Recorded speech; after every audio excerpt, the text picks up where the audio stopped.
All right, I'm here. Hey, my eyes feel a little heavy today.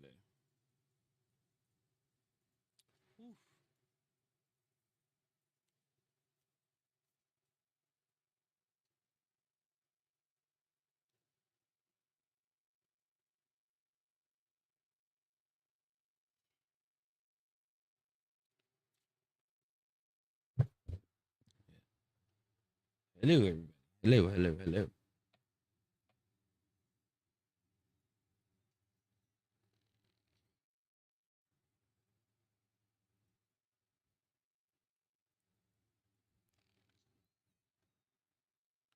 All right.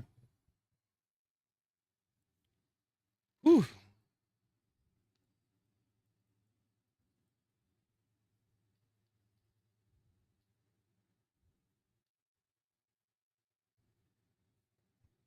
There we go. All right.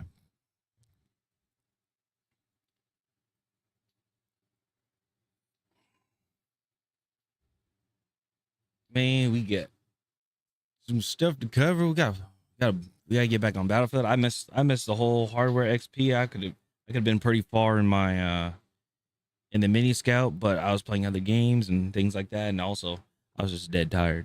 So, but anyway, we got a video.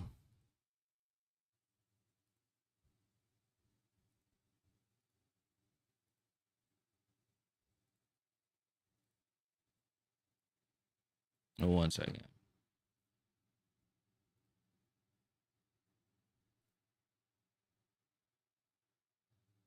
Yeah, so we got a video. We got another Young Yeah video. This is gonna be a good one. This one is about NVIDIA and the engineer. NVIDIA and the engineer talking about the truth about DLSS and the CEO lying. So this is going to be a very interesting one. So let's see.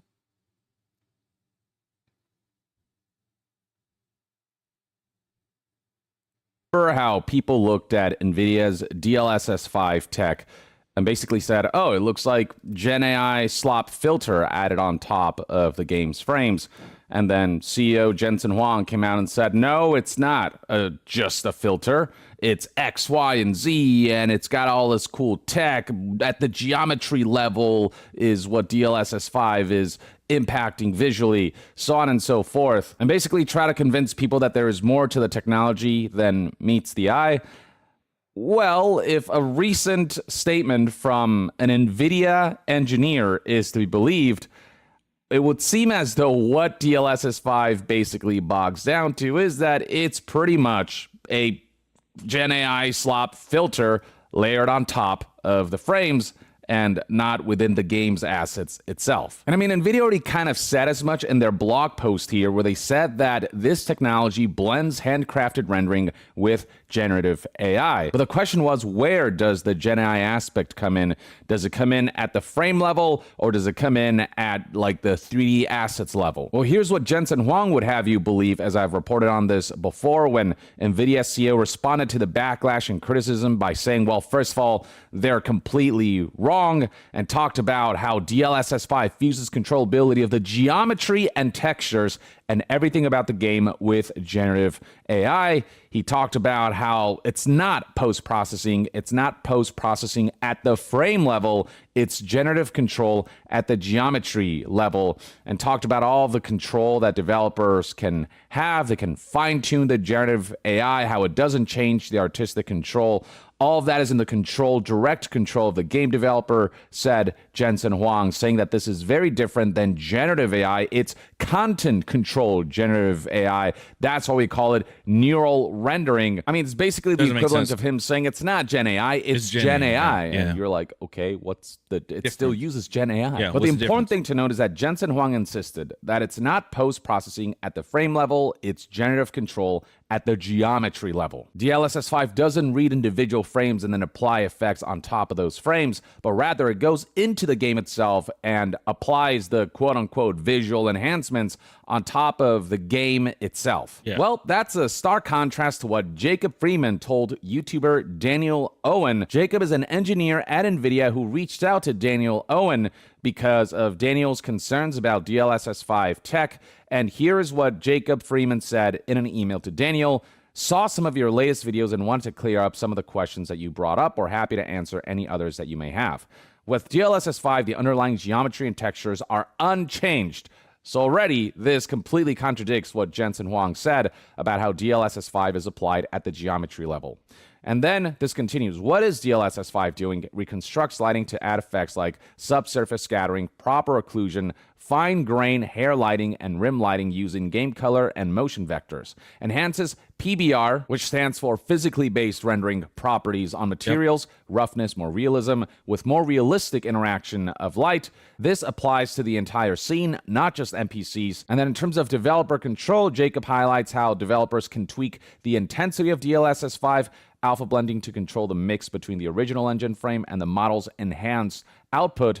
They can tweak the color grading, adjustments for contrast, saturation, and gamma to maintain the desired visual look of the game. And finally, masking off specific objects or areas of the screen where the DLSS 5 effect should not be applied. And then the statement concludes with, the other important part to mention is DLSS 5 is not a replacement for ray tracing or path tracing, etc. It enhances the underlying asset and lighting, so the better the lighting, the better the overall scene will be after DLSS 5 is applied. And they insist that they're working closely with all game developers on implementation to ensure it meets their artistic intent with the goal of more realistic lighting and material interaction. Now, Daniel immediately had some follow-up questions about this technology. Kudos to Daniel for asking these questions. The first big question that he asked was, my biggest question is whether or not this model is effectively taking a single 2D frame as an input with motion vectors to create the output frame. This then relates to some clarifying questions about the information you provided, which I asked below. We'll get to that in a bit.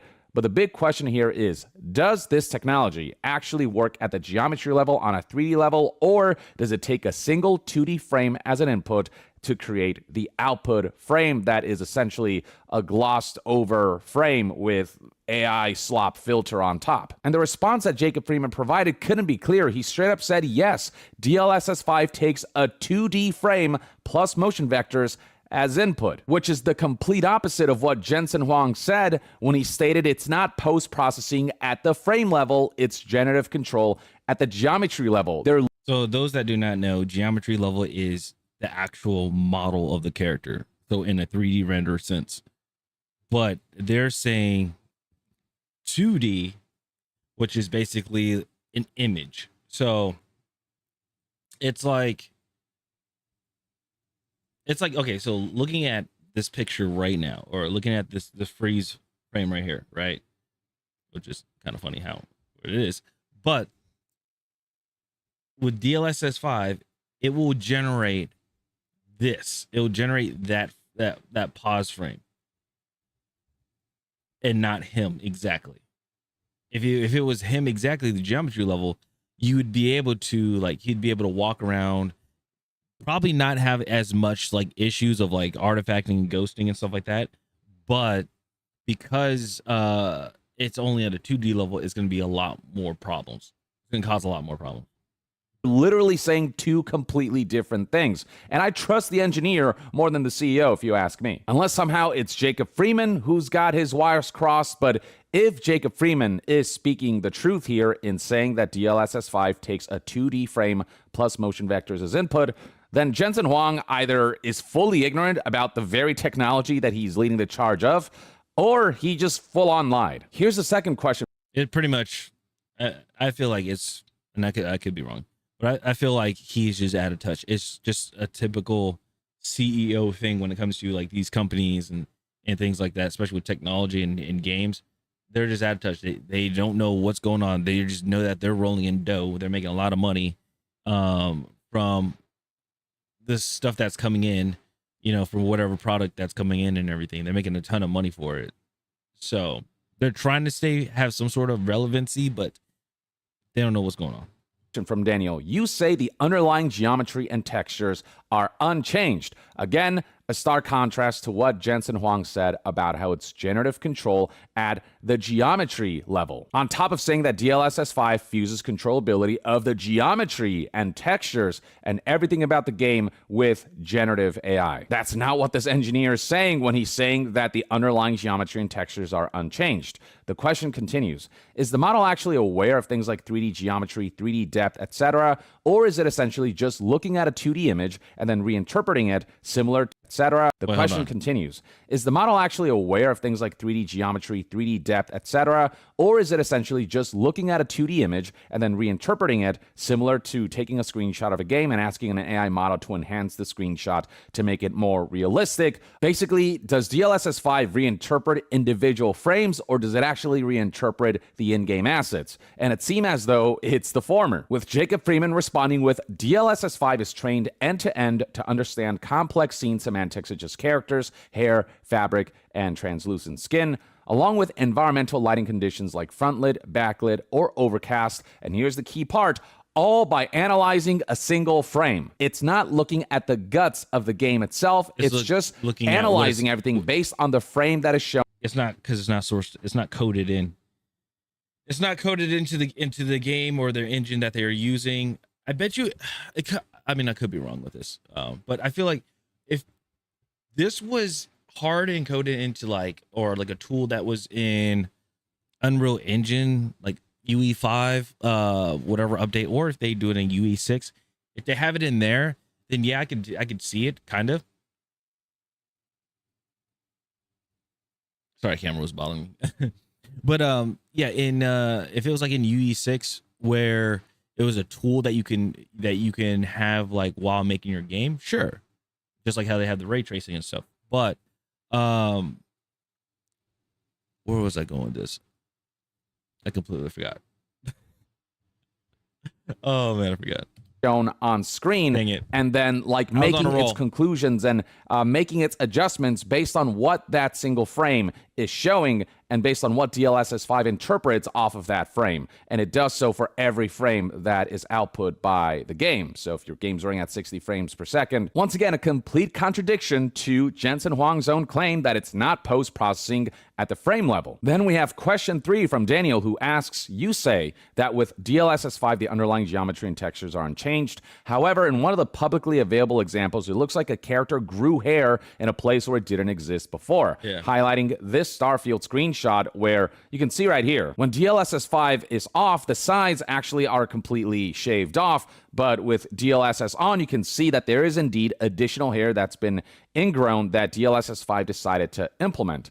Now, if you look at his also if you look at the character's nose, but this is a shadow, but DLSS, and also here too, DLSS is reading that as, oh no, that's part of his nose.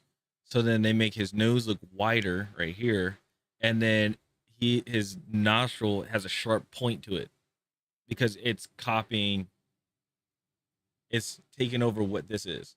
Oh, you guys can't see it. I'm sorry. Hold on. Okay. So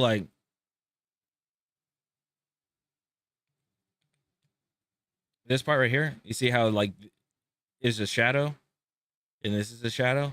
With DLSS 5, they make it so it's actually rounded. That's part of his nose, and then that's also part of his nose. That's why it's like a sharp nostril, which shouldn't be a thing. But again, that's why you gotta be worried about that DLSS 5. And something else I want to highlight that I just noticed about this image is that the left nostril here, or his right nostril, you can see that it ends at about here, and the rest of this is shadow. But DLSS 5 interprets the nostril as being bigger than it is because it thought the shadow here is part of the actual nostril, so it extended the nostril size and the nose's size with it if you look at the left here. And it feels like that's something that wouldn't happen if DLSS 5 was analyzing the game at the geometry level and not just looking at things frame by frame. But yeah, Daniel insists here that this seems to be a change to the model geometry and... So yeah, exactly. So what I lost was because it's at a frame level, it's taking just the image itself, and I'm like, okay, there's a little bit of darkness here on this person's nose. I think that's part of their nose. I'm gonna go ahead and make that part of their nose. Things like that. Whereas if it was geometry, it would still keep that shadow, keep the nose the same shape and everything like that. Probably just do finer details to it. Probably add like a little bit of lighting to it, maybe. But that's it. But as since it's like an environment, if it's like, say for instance, if there was like a fly that like just perfectly got captured by like, I don't know, a really high definition camera, a fly or like an ant or something like that. I'd say like a fly or a bee was like right in front of you, right? Like it just passes right by you and it was caught in the frame. And Gen AI with the DLSS 5, it would take that, and I bet you the bee would somehow be infused on your face or somewhere because it flew by. There's like it's like a I won't say like a smear or something like that, but it's like pretty quick. So I bet you it'd be like something that would be infused on your face.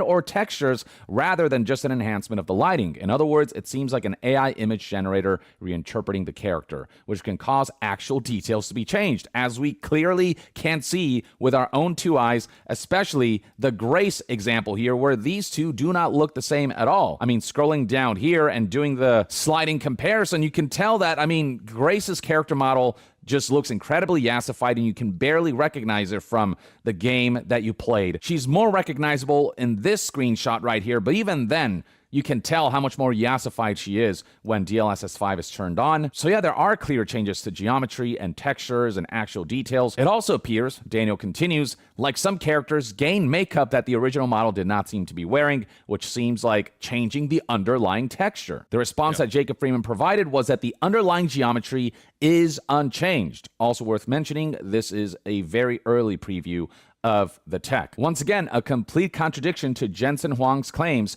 that DLSS 5, the generative control happens at the geometry level. But this was Jacob's way of trying to say that the geometry actually hasn't been changed, even though it looks that way, but he specifically says the underlying geometry is unchanged. But that doesn't mean that whatever layer of visual, whatever filter is added on top through turning on DLSS 5 on, doesn't actually change the details. It may not be underlying changes, but at the frame level, there might be some changes happening because of either Gen AI hallucinations or Gen AI just not being able to interpret the original artist's intent, and it applying the same slop that it'll apply to every game because all of it comes from the same AI model. Then we have question 4 from Daniel, which asks, you say it enhances physically based rendering properties on materials.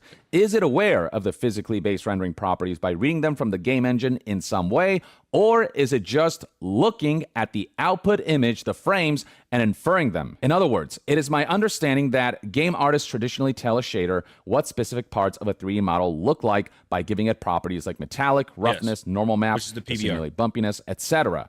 Is DLSS 5 taking those artist-created values as inputs, or is it inferring them from something more like the final output image? Hey, shenanigans, what's going on? Thank you so much for the raid. I appreciate it. Let me give you a shout out. Last playing Marathon. Oh, goodness. How was your stream? Hopefully everything was good. Welcome in, Raiders. Welcome in, welcome in, welcome in. Congrats again. Appreciate it. Appreciate it. Thank you so much. But welcome in, Raiders. Hello, my name is Alpacino. I'm a Battlefield content creator. Also play a variety of games. Right now we just started and we are just doing a reaction to 2 videos. This is about the DLSS 5. Apparently the CEO lied about the tech and or the software or whatever. The software, tech, whatever you want to call it. And then after that, there's gonna be like another thing with Call of Duty because that has been blowing up on Twitter and stuff like that. So, but yeah, it is insane. But hopefully everything is good on your stream. Hopefully you had a fun time. You were doing some successful runs on Marathon and everything. I still haven't played it yet. I've heard good things. I heard some bad things about Marathon, but mostly I heard good things about it. So if you do have to raid and run, I totally understand. I completely get it. Understandable. And if you want to stay, hey, fall for that too. So, all right, here we go. Let's see what else the guys are saying about this. Let's see, 50-50. I did okay, but I've also been off sticks for like 3 years and lost like 4 days of ARG. Oh, that makes sense. That makes sense. Is it just analyzing the frame, or is it getting into the guts of the game and analyzing the information within those guts? And the answer, once again, is very clear from Jacob Freeman. DLSS 5 only takes the rendered frame and motion vectors as inputs. Materials are inferred from the rendered frame. Basically, DLSS 5 looks at a frame and then tries to infer what materials are present based on what it's looking at on a frame-by-frame basis, rather than taking that direct input from the game's values and information and data itself. Yeah, so basically, if you were to look, if I had an image, actually, if you looked at the Grace one, hold on. Let me see. Sorry, I'm going back, but where is it? There's the image with Grace.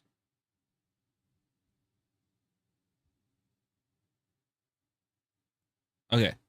But even then, so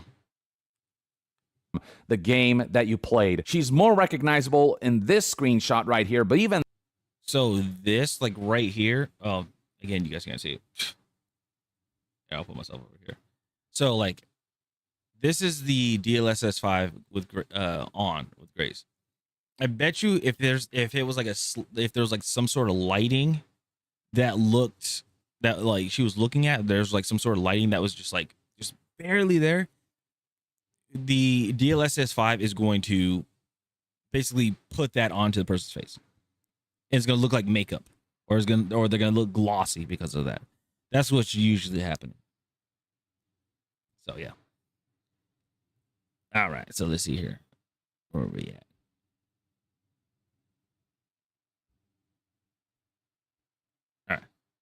Let's see. Yeah, behind schedule, down tremendous, but having a blast still. I get it. I get you. I mean, I'm slowly getting down. It's slowly happening to me too. There's times where I'm just like tired. I'm like, oh man, but I was like, I gotta stream. But I'm like so tired. There was times where I thought, I'm like, man, I should just take a week. I should just take a week off. Just to reset and everything, but you can't do that. Frame and motion vectors as inputs. Materials are inferred from the rendered frame. Yep. Basically, DLSS 5 looks at a frame and then tries to infer what materials are present based on what it's looking at on a frame-by-frame basis, rather than taking that direct input from the game's values and information and data itself. Once again, a complete contradiction to this notion that it's not post-processing at the frame level. For all of Jensen Huang's confidence in saying, well, first of all, they're completely wrong, it actually sounds like everyone's first impression of this technology was dead on the money. Daniel continues with question 5, which also low-key excited you're going over DLSS 5, because the whole thing I was focused on during runs was breaking down my screw-ups because I know better. Yeah, I mean, it's how would I say it? Like for me, like when people talk about AI and stuff like that, it's like, here's the thing. I'm okay with AI as a tool.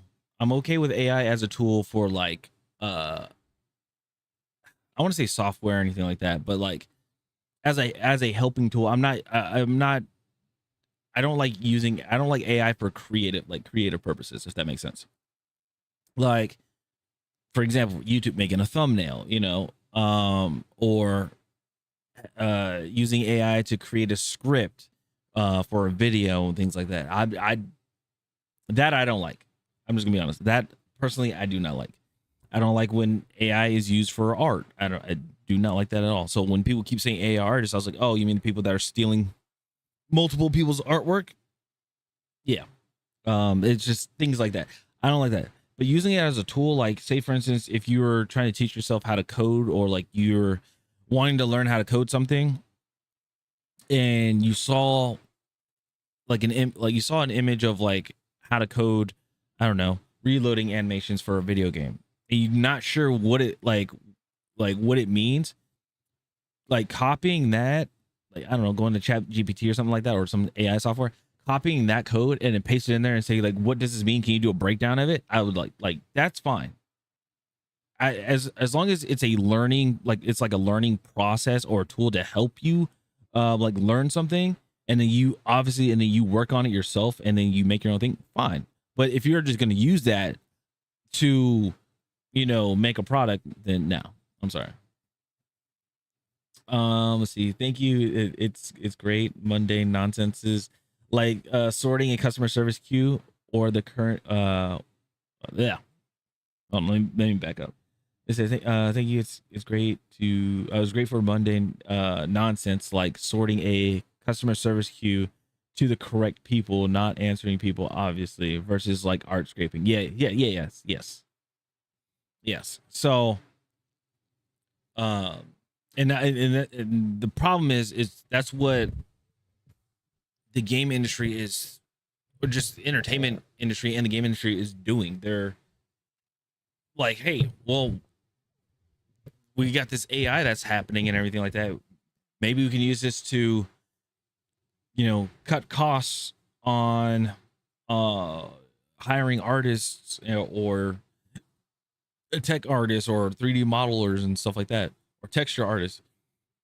Like cut costs on them and like don't even hire them. We'll just use this, and then their games don't come out well. And yeah.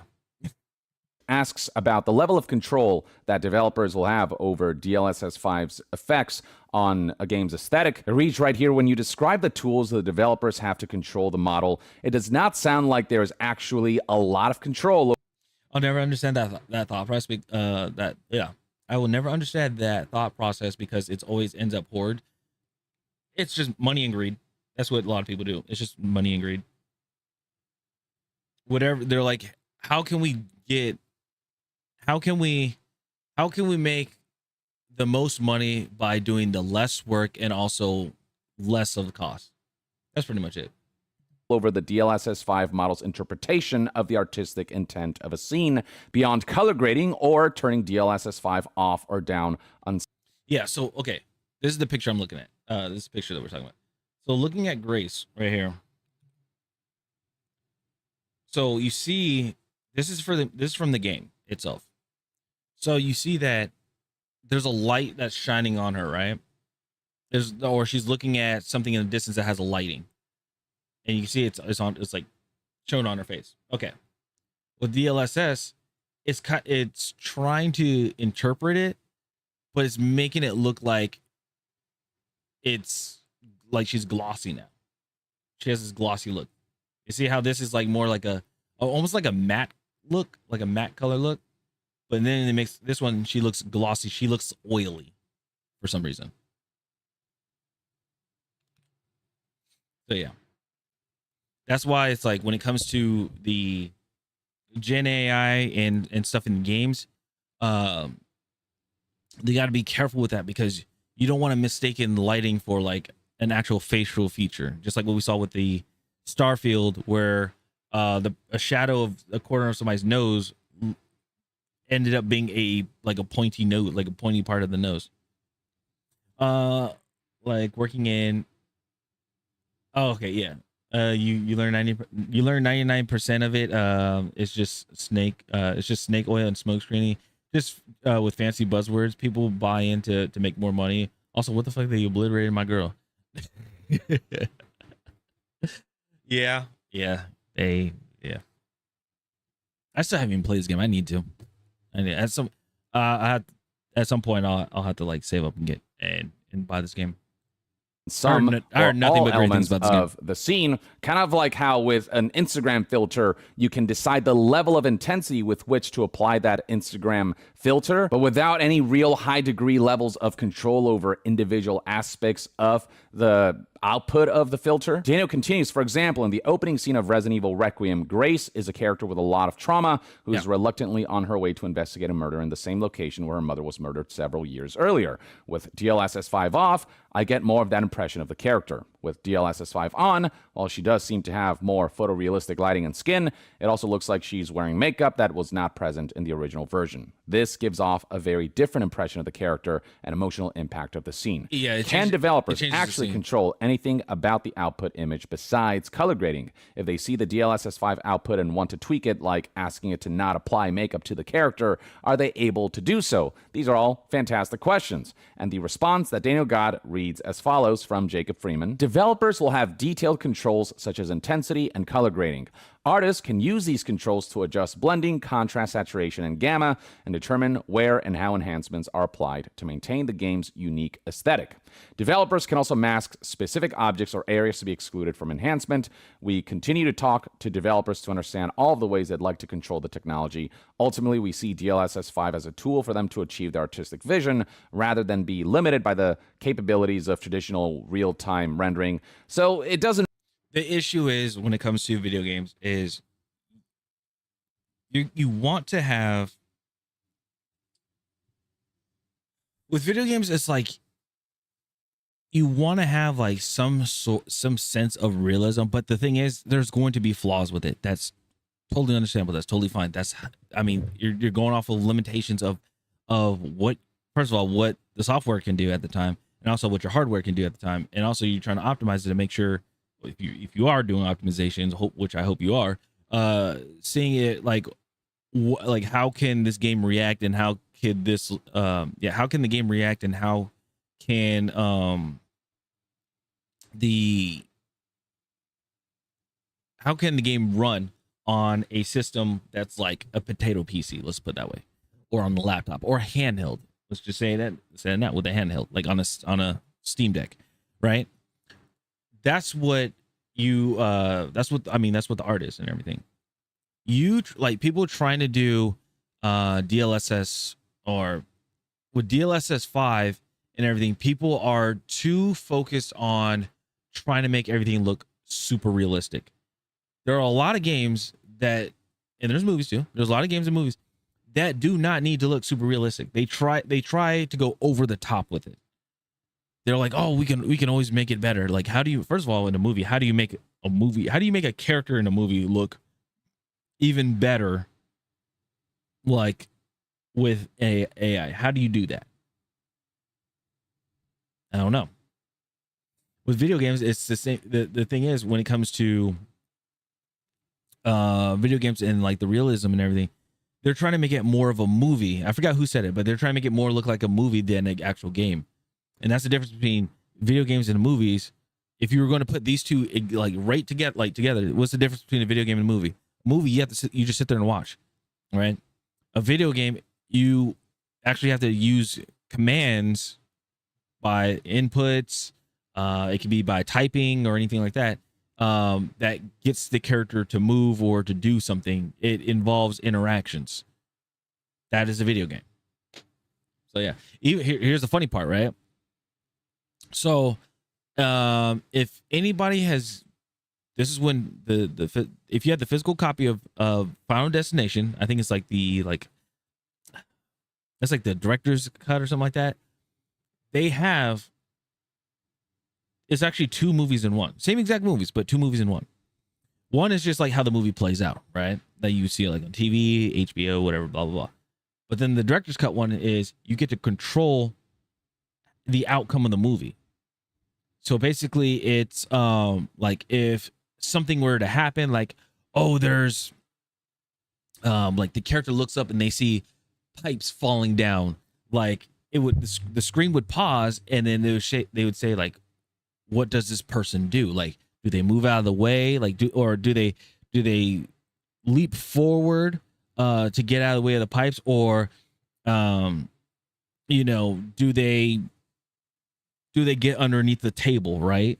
And you choose one, and then it would show the outcome of like either the person dies or the person survives, or they do die, type of thing.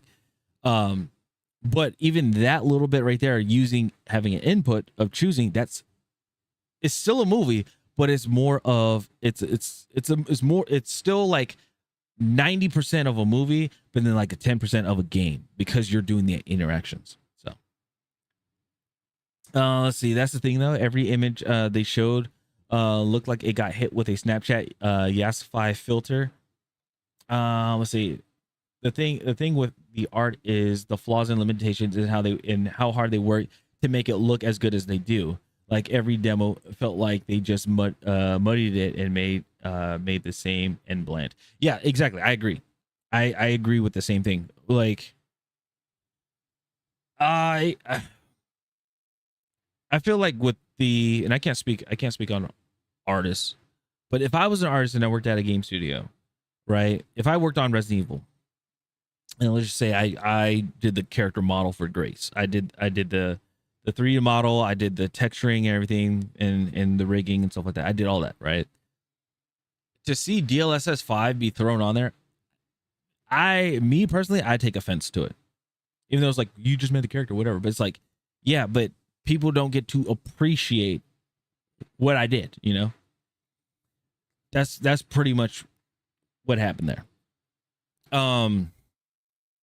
It's just like now with like especially shooters, with like first person shooters, third person, just any type of shooter genre.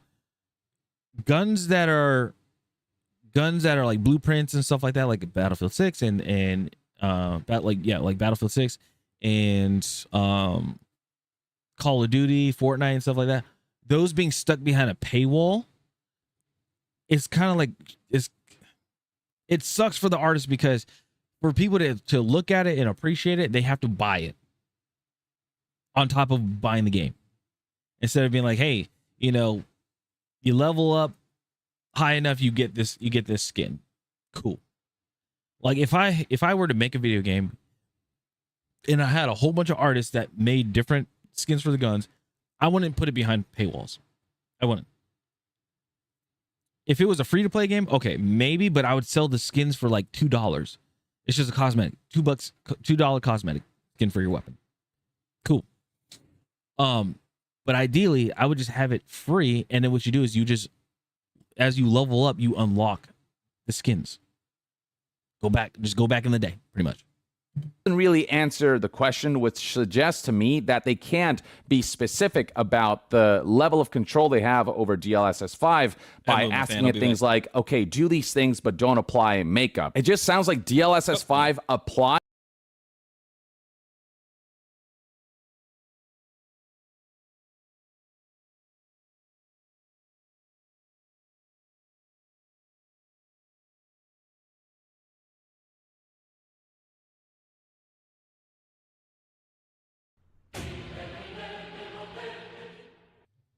Let's see here. I think it's Z Gucci. I think. I'm sorry if I messed your name up. It says, hey, if you played Gauntlet Nightfall, you could get into lobbies with me and other streamers. I'm trying to fight people in this dead game mode, and my two friends are really enjoying it, but can't find lobbies very easy. Gauntlet Nightfall. Oh, on okay, yeah, on Battlefield. I mean, I don't really play Gauntlet or like Red Sec. I really don't. So, sorry, dude. The visual filter that it thinks a frame needs, and then from there, developers can decide on the intensity of it and certain aspects like saturation and gamma, and can decide that certain parts of the scene shouldn't have DLSS 5 applied to it, but they can't ask DLSS 5 to do something specific like don't apply makeup to the character. So yeah, it actually sounds like developers have fairly limited control over DLSS 5's final output. Then we have question 6 from Daniel, which asks, is this model limited to screen space, or does it have any awareness of the environment outside of what is visible in an individual game frame? Basically asking if DLSS 5 is aware of the environment around the frame that is shown, or does it only know what the frame is showing? Does it have spatial awareness, or does it just look at where the camera is pointing at in the game? The response from Jacob was pretty simple, reiterating that DLSS 5 only takes the rendered frame and motion vectors as inputs. It is not spatially aware. And that explains why in the demos we have seen of DLSS 5 from media outlets and news outlets and influencers who got to cover DLSS 5, every time DLSS 5 would get turned on, the presenter would either always stand still or move very slow and controlled. Yeah. He would turn off DLSS 5 first, then move to a different in-game location, and then turn it on instead of keeping DLSS on while there's a lot of mobility happening, likely due to the way the technology works. It's not spatially aware, so as you turn around, you will see some visual flaws. In fact, people have already pointed out that, during motion, when DLSS 5 is turned on, right here we have Nick Tech, who said, I did come across some artifacts with UI elements, character popping out of the UI element, and ghosting / artifacts behind the character. So it further goes to highlight that DLSS 5 does not work at the geometry level. It's not looking at the values of the game itself. It's not looking at the game's guts. It's just analyzing the game frame by frame. And so yeah, this made plenty of headlines, and Twitter itself has a topic on this because so many people started talking about Yeah, so it looks like with the DLS, I'm just gonna be completely honest. With the DLSS 5, it looks like you're just gonna use it to take screenshots. That's literally what it is. You apply the filter to take a screenshot. It's not actually used for the game itself. It's just like, hey, if you're making a YouTube thumbnail or something like that, you take a screenshot. That's it. That's all it is. This new development, the headline of this topic reads, NVIDIA confirms DLSS 5 uses single frame and motion vectors. Spotlighting the fact that DLSS 5, from what Jacob Freeman said, an engineer from NVIDIA, that DLSS 5 infers materials and lighting without accessing 3D geometry or depth data, offering developers sliders and masks for control. So yeah, people are calling out Jensen Huang for saying buzzwords like neural rendering and content-controlled generative AI and generative control at the geometry level, none of which seems to be true if the engineer is to be believed. Top comments include people basically highlighting how it's all a lie, it's basically a filter LMAO, so on and so forth. Basically, people are saying, oh, so we were right and we were gaslit into believing that DLSS 5 was doing more than we perceived it to do based on what we've been shown through marketing so far. And it all further explains why every single showcase of DLSS 5 across different games, all of them, the end result of DLSS 5 being turned on was exactly the same visual style, exactly the same Gen AI slop, waxy, plasticky aesthetic that is just widely known when it comes to the output that Gen AI produces as far as realistic or photorealistic images are concerned. And in fact, it's been confirmed that the AI model powering DLSS 5 is a single unified model, same model for every game. It's not trained per title, per face, or per object. And so, yeah, we knew about this before. Basically, if you play on anything that's higher than, actually, anything that's 30 FPS or higher, is going to, like, DLSS 5 is just going to break. Especially if it's going by frame instead of by the actual geometry of the model or, environment and things like that. If it's just solely looking at just what the image is showing, yeah. I want to say anything higher than 24 frames, pretty much is going to be, you're going to have issues with that game. People already questioned why are NVIDIA claiming developers have full control over the artistic intent of DLSS 5 output when it uses a unified model that isn't trained per game. Now, it's still early days for the technology. Maybe down the line, it can develop to a degree where it can do more of what Jensen Huang claims. But right now, this is the information that we have. And what this information is telling us is that Jensen Huang completely overhyped DLSS 5 and straight up completely lied about its current capabilities. Unless there's additional context that we're missing that Jacob Freeman failed to provide, unless Jensen Huang has more to add to this whole situation, there's no other way to interpret the situation other than Jensen Huang lied about the inner workings of the tech, tried to gaslight people into believing that they were wrong about what they were seeing with their own two eyes, and all of this is an incredibly bad look on top of already incredibly awful optics. I'll be very curious to see how all of this further develops, but in the meantime, this is all we know. And I'd love to hear what your thoughts and opinions are on everything shared by Jacob Freeman, thanks to questions asked by Daniel Owen in the comments below. And to be further updated on all things gaming news, reviews, and discussions, stay tuned right here on Young Yeah. I'll see you guys next time. Young out. All right. Oh man, man, oh man, oh man. So that was Young Yeah, ladies and gentlemen. Great video, amazing video. I'll make sure. Let me go ahead and link the video. So if you guys want to go back and check it out, you guys totally can. You guys go. Boom. There you go. There you go. There you go. Ow! I hit my finger again. Let me see here.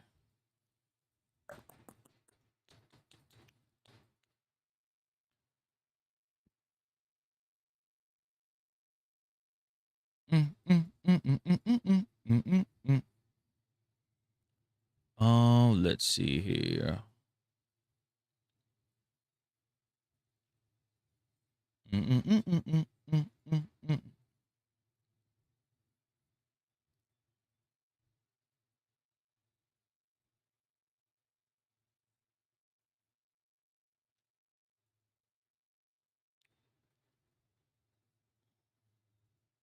Hey, what happened to my YouTube?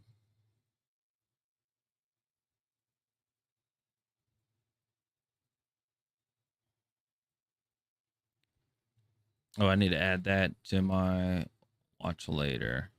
There was a game. Oh, not a game.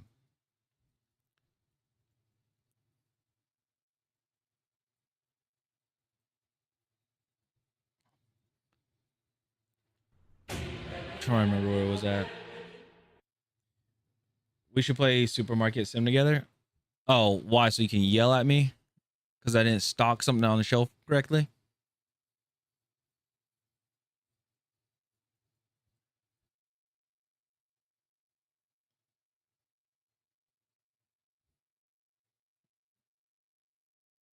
No, that's why we hire people to do that. Oh, well, isn't it like, don't you have to like start out small?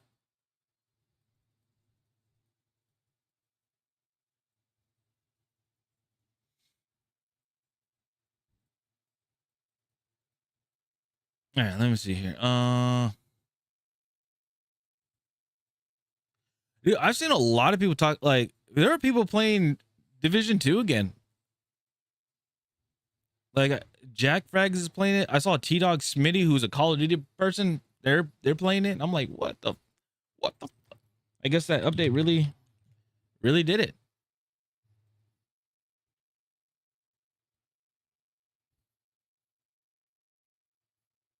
And I could always set it up first, and after that, it can't be messed up.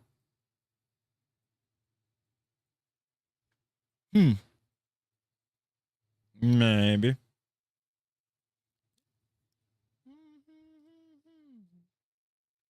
I think I honestly think YouTube is busted right now. I low key think YouTube is busted.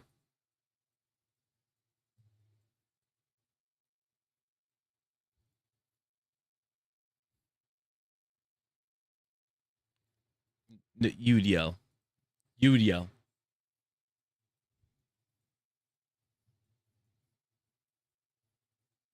I know you'd yell.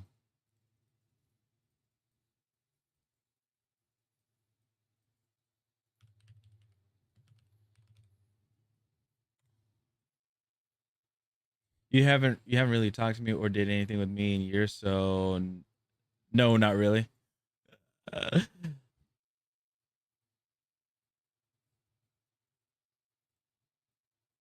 oh, this is a video.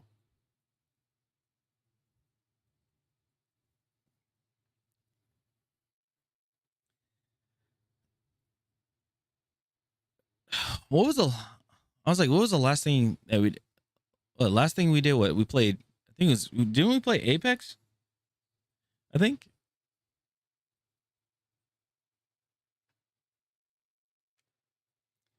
No, I can't remember. No, you refuse to. I know the last time we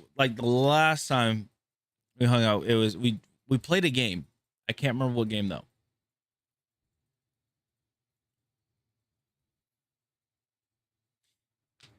If we played Apex, it was before I was working. I know that for sure. Yeah, we did.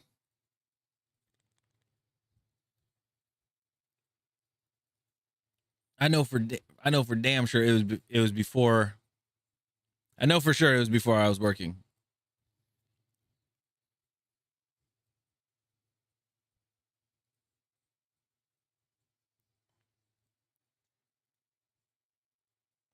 Also, how the hell do I not have?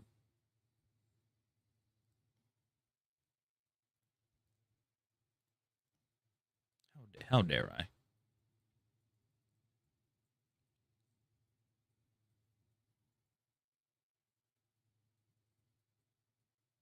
All right.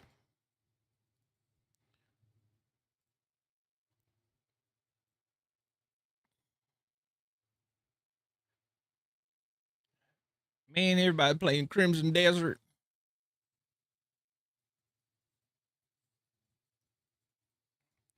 Man, Skull and Bones really went down, huh? Okay. All right, so we got one more video. We got one more video to do. Let's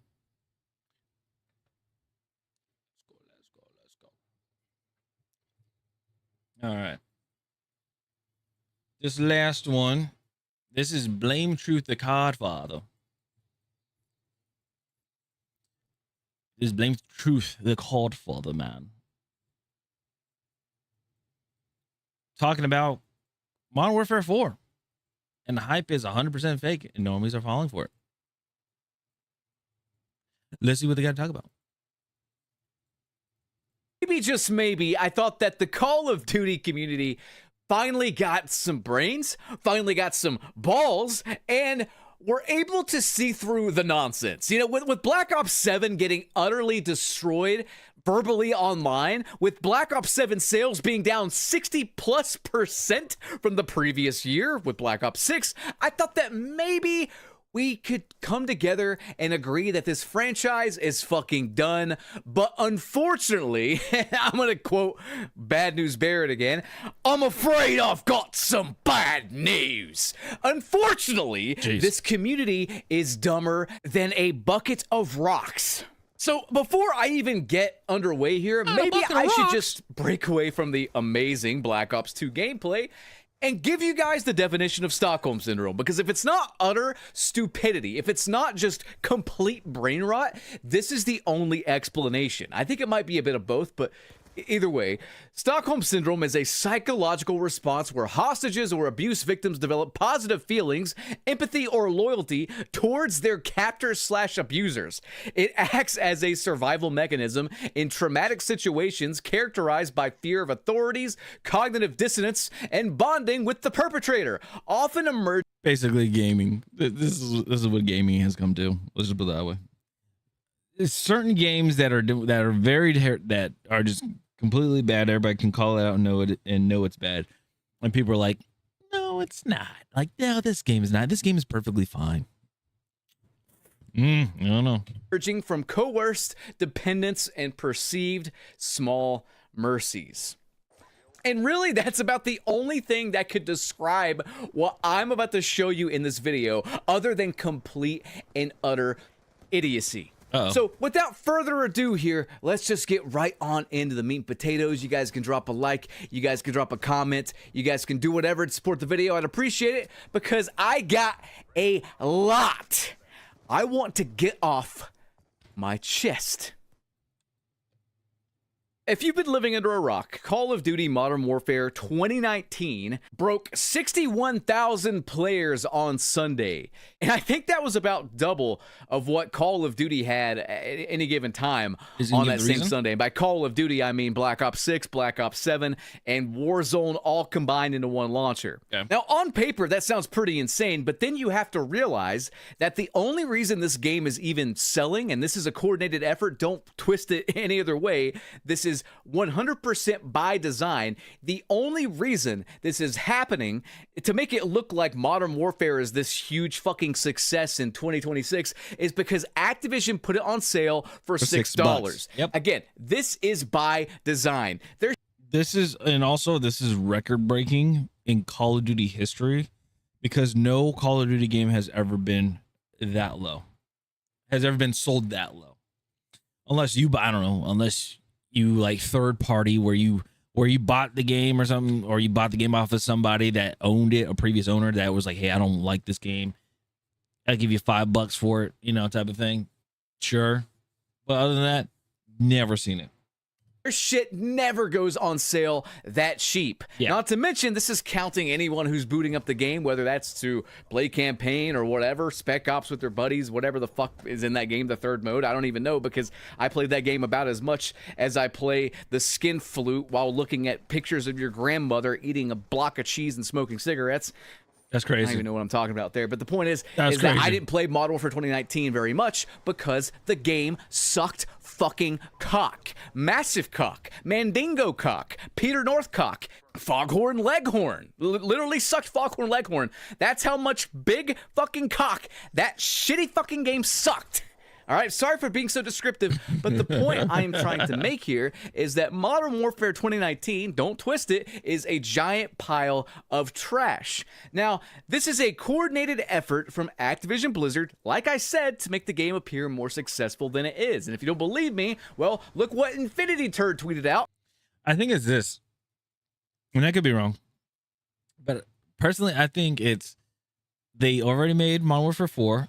That's just like Modern Warfare 2019, and they're like, we need to somehow make this game be like, we need to somehow make Modern Warfare 4 be really good because it's like Modern Warfare 2019. Hey, how about this? How about we put it on sale on Steam for $6, and then people play it. People are going to enjoy it. People are going to talk a lot about it. And then when we drop Modern Warfare 4, again, like, yeah, when we drop Modern Warfare 4, then people are gonna be like, oh, this is amazing, this is cool, we're so back. I think that's what's gonna happen, Because this would never ever happen any other time. It just wouldn't. If we collectively got on Call of Duty 4, like the OG one on PC, they would never say, hey, here's a gift for you guys. So let's check out what Joseph and his merry band of morons at Infinity Turd have to say, okay? They say, MW 2019 players pulling up heavy. 2 XP all weekend on MW 2019. See you in the lobby. Okay, here's my thing. They put double XP weekend. Yeah, that means that was an update. That's just a small minor update. Double XP weekend, Modern Warfare 2019, right? This right here tells me they can still go back to Modern Warfare. Modern Warfare 2, 2022, Modern Warfare 3, 2023, and fix the freaking server updates or the server issues. That's the reason why I left Call of Duty. It's the reason why I stopped playing it. I got tired of getting packet bursts and it's when the game came out. I got tired of getting hit with packet bursts, and then especially playing DMZ or playing zombies, getting hit with packet bursts and losing all my shit because I would freaking get disconnected. That's what pissed me off about Call of Duty, and I stopped playing it. Warzone, I stopped playing because they're like, hey, your skins aren't transferring over. It doesn't matter. Because I still to this day I'd be running around as Bruce Willis, as John McClane in Warzone. I would. But you can't do that. So I was going to say Ghostface, but I didn't get the skin for it because I missed out and I didn't have money at the time. So Now, what's funny about this is they didn't do this with MW2 2022 Electric Boogaloo, by the way. Exactly. Ghost of Hope even said, notice how they're not playing the last Modern Warfare made by Infinity Ward. And then he goes on to say, if Infinity Ward / Activision really think they'll be able to just ignore MW2 and Warzone 2, which was also a piece of garbage, being a stain on the franchise, and just use MW 2019 marketing nostalgia to get people on the MW4 Robert, hype thanks so much train, for the follow. I appreciate I welcome think they're sorely mistaken. But at this point, what can they really do against GTA 6? And you know what? He is absolutely right. Talking about what I'm going to talk about in just a second makes me feel so dirty. Luckily, after I talk about it and make this video, I'm going to hit up today's sponsor, Cheeky, Moist Critical Soap Company, the best soap on the goddamn market. Pick yourself up some. Stop using that cheap stuff that's probably going to give you cancer and AIDS and whatnot from the grocery store. Get cheeky with natural ingredients, fantastic scents, and also the new Gamer Gunk. It is out and you can pick some up now. This stuff smells absolutely incredible. Use code BLAMETRUTH for 10% off. Hit up that link in the pinned comment or video description. I earned commission. It would help the channel a lot. So if you smell like shit or you want to support me or Charlie or whatever, pick yourself up some. Trust me, best soap you will ever use, or I will teabag a bear trap. That's crazy. Anyway, That's back to the crazy. video though. Modern Warfare 2019 was pretty much universally hated when it came out. I don't think people remember, but I do. I was there. It was so bad, I came out of retirement to come back to YouTube. It was so bad that the communications manager went on lockdown and refused to speak to the community and proceeded to roleplay a mime until she left the company. It was so bad that Joseph pretty much stopped tweeting as well. It's a disaster on all fronts. And every bad decision in Call of Duty can pretty much be linked back to that colossal pile of steaming goat shit. If you like the game and you want to get the next game because you like Infinity War games, then whatever. It's good, huh? That was actually very good. That was actually very good. Very creative. Very creative. I know, like, other brands, bigger brands, probably be like, hey, you might not want to say that, but the passion's there. More power to you. But if you're one of those people that strongly dislike the game and were very disappointed by it, do yourself a favor and don't fall for this member berry nostalgia bait horse shit. Please. I would say nostalgia baiting is at this point is played out. You can only do so much. It's played out. To be honest, Call of Duty, they already played their hand. They already played like all their cards in the nostalgia. They keep bringing back Shipment. They keep bringing back Nuketown and all their Call of Duties, depending on who's making it. They brought back Verdansk. They went back to Blackout just recently. Like, what else is there left to do?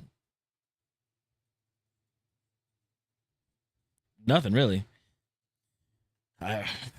Spec Ops, no, because was it Modern Warfare 2?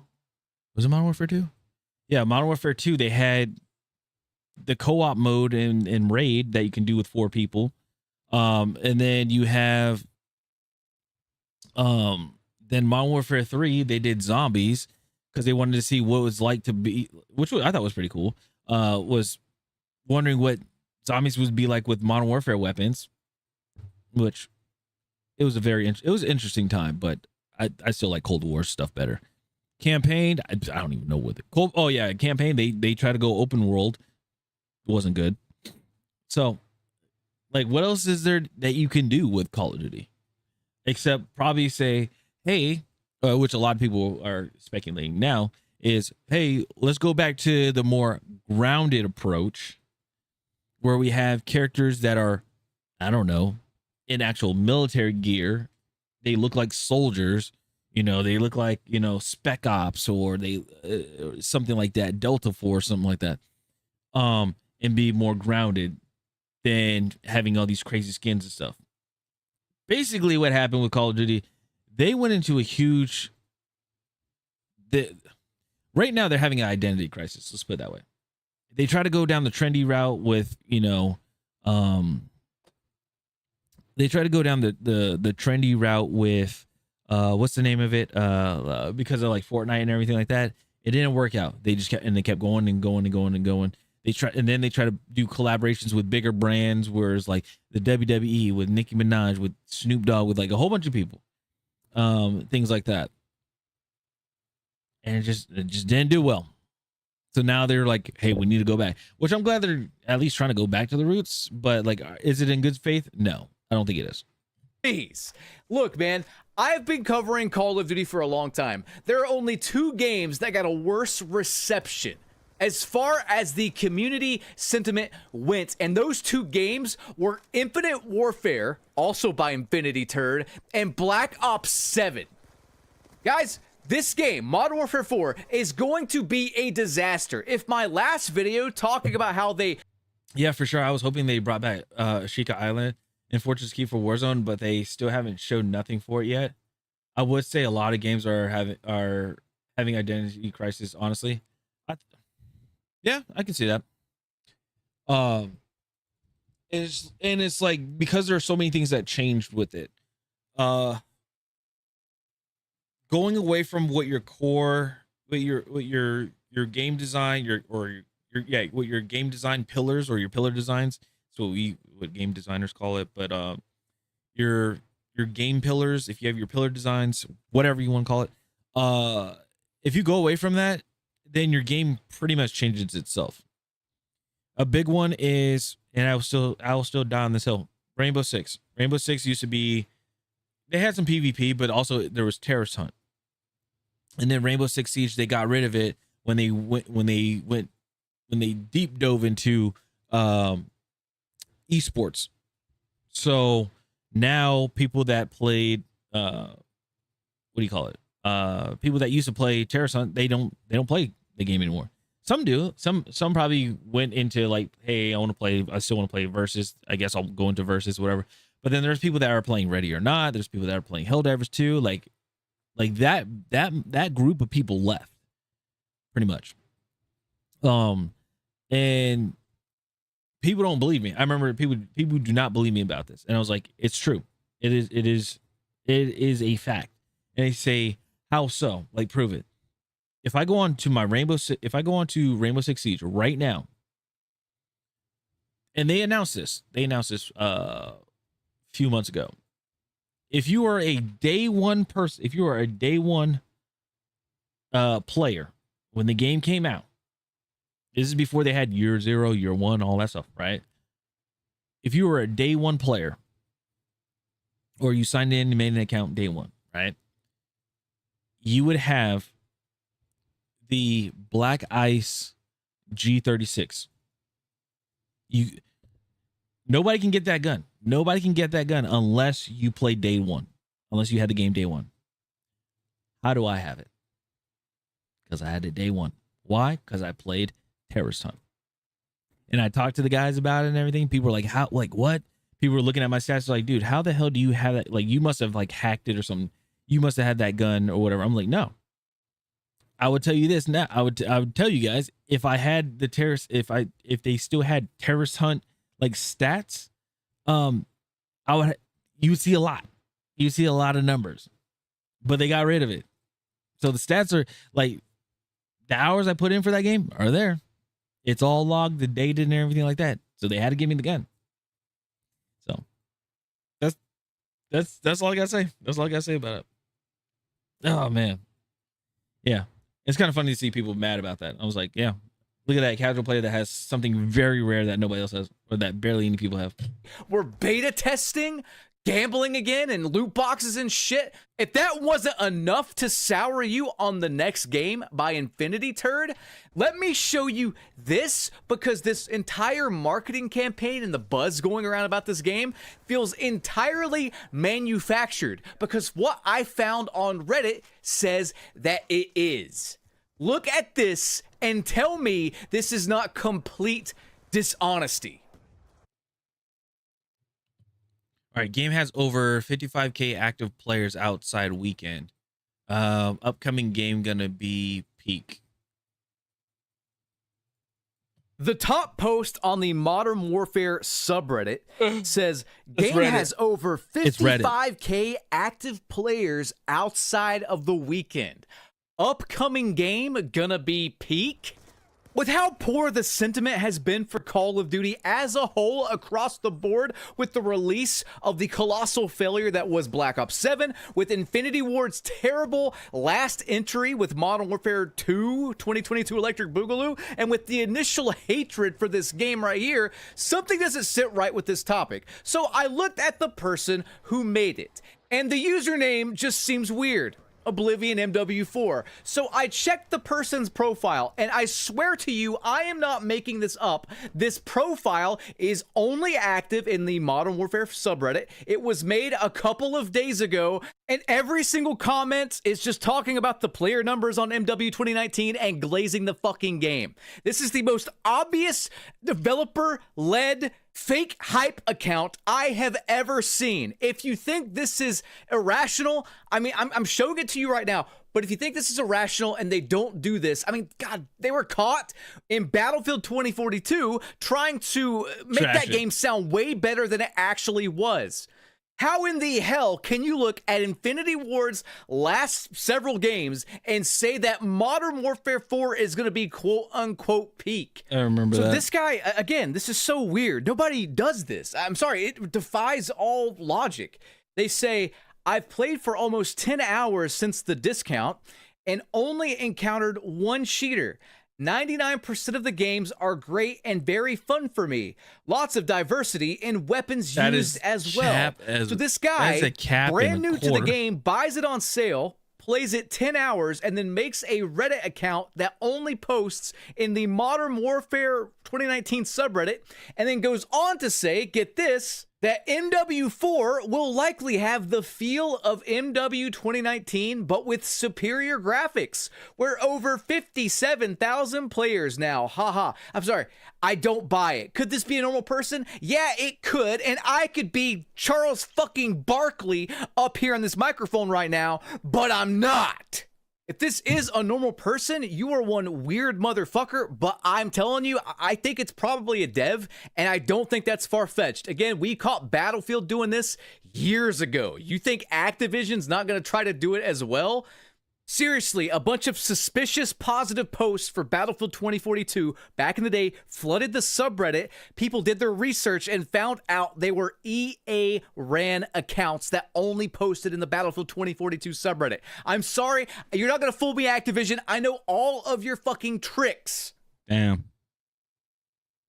The Ghost of Hope also talked about this, although he was calling out the content creators, saying, I'd at least... Hold on. What did Ink Slasher say? To all the YouTubers, competitive players, To all the YouTubers, competitive players, and diehard Call of Duty fans who are confused why Modern Warfare 2019 is getting so many new and returning players, when you say it's a bad game, you're wrong. It is a bad Call of Duty for you. No, the game is $6. That's why. The game is $6 compared to any other game, even the old Golden Age era type games. With like the OG Modern Warfare series and things like that, those games are still selling for like $20 a pop. So this game selling for $6, yeah. If I see a game for $6, yeah, I'm gonna jump on it and play it and see what it's like. What the heck? If the game didn't sell for if they said, hey, Modern Warfare 2019 is back, you know, this and that, and they sold it for $20, do you think people are gonna buy that thing for $20? No, I don't think it is. But the fact that it's $6 and yeah, $6 is a meal at a McDonald's or at, you know, Burger King or, you know, wherever your favorite fast food chain is, right? But it was like $6. All right, whatever. Plus it's on Steam. All right. Yeah. We could buy the game, play it for like in an hour, see what it's like. Not like it. All right. Refund it. Get your $6 back. Same. Least respect content creators more for these MW19 takes if they just admitted it was about the money they got from views on their videos during that time. Yep. And he's replying to Ink Slasher of all people. I was also debating if I should re-download Modern Warfare 2019, but I would only play Shoot the Ship and Shipment. But I don't know game devs and would be that desperate to do stuff like that crazy work. Here's the funny thing: Shoot the Ship and Shipment, it's not there. You would have to like go through the actual like map cycles and everything. Jev played it a few days ago, either yesterday or the day before, and he looked at the playlist and like Shoot the Ship and Shipment wasn't there, unless they just did an update on there, which I'd be very surprised. Glazing MW 2019. Ink Slasher, the guy who is currently being sued because he stole someone's content. Yeah, I guess, you know, shitting on my opinions in my videos and doing live reacts and stuff like that wasn't quite paying the bills, so why not just steal a person's entire video? Yeah, damn. Very trustworthy opinion there. In closing here, guys, listen. Infinity Ward is responsible, and this is fact, I'm not making this up. They are responsible for the skill-based matchmaking system that has completely and utterly destroyed the franchise. They're responsible for the worst set of maps. I mean, it's tied between Black Ops 6 and Modern Warfare 2019 for the worst set of maps in Call of Duty history. However, I'm inclined to say that MW 2019 has worse maps because Black Ops 6 maps, despite being dog shit, at least the matches are over quick. It's like ripping a Band-Aid off versus cutting off my own fucking foot like I'm in a Saw movie. It's how it is. Damn. They are responsible for insane visual recoil where people on PC can't even see what the hell they're shooting at. Responsible for safe spaces and sentinel gameplay and enough doors on any given map to put fucking Home Depot to shame. And sprint out times that make it feel like I am playing Rick Grimes as soon as he wakes up from the coma. It takes that long to pull his fucking gun up to shoot someone if I happen to be running beforehand. That's Battlefield. I'm sorry. Battlefield does that with the animation of weapons. It's that whole like swapping weapons is faster than reloading. But then on Battlefield, it's like, is there really a difference between the two? It's not really. He's not wrong about them being responsible for SBMM. I agree. When I remember when I was playing it, I think that was the last. 2019 was the last Call of Duty I actually like played multiplayer to play multiplayer. And I was playing only Search and Destroy, but bro, yeah, the SBMM was insane on there. You have one good game, you're like, all right, I did well, I popped off, right? Next game you go and you play against people that are like just going ham, and you're like, bro, okay. It's kind of like it tries to humble you. It's like, okay, hey, you did really good. All right, now we're gonna humble you and bring you back down for some reason. Never understood it. I'm sorry, guys. I have no hope in this franchise anymore.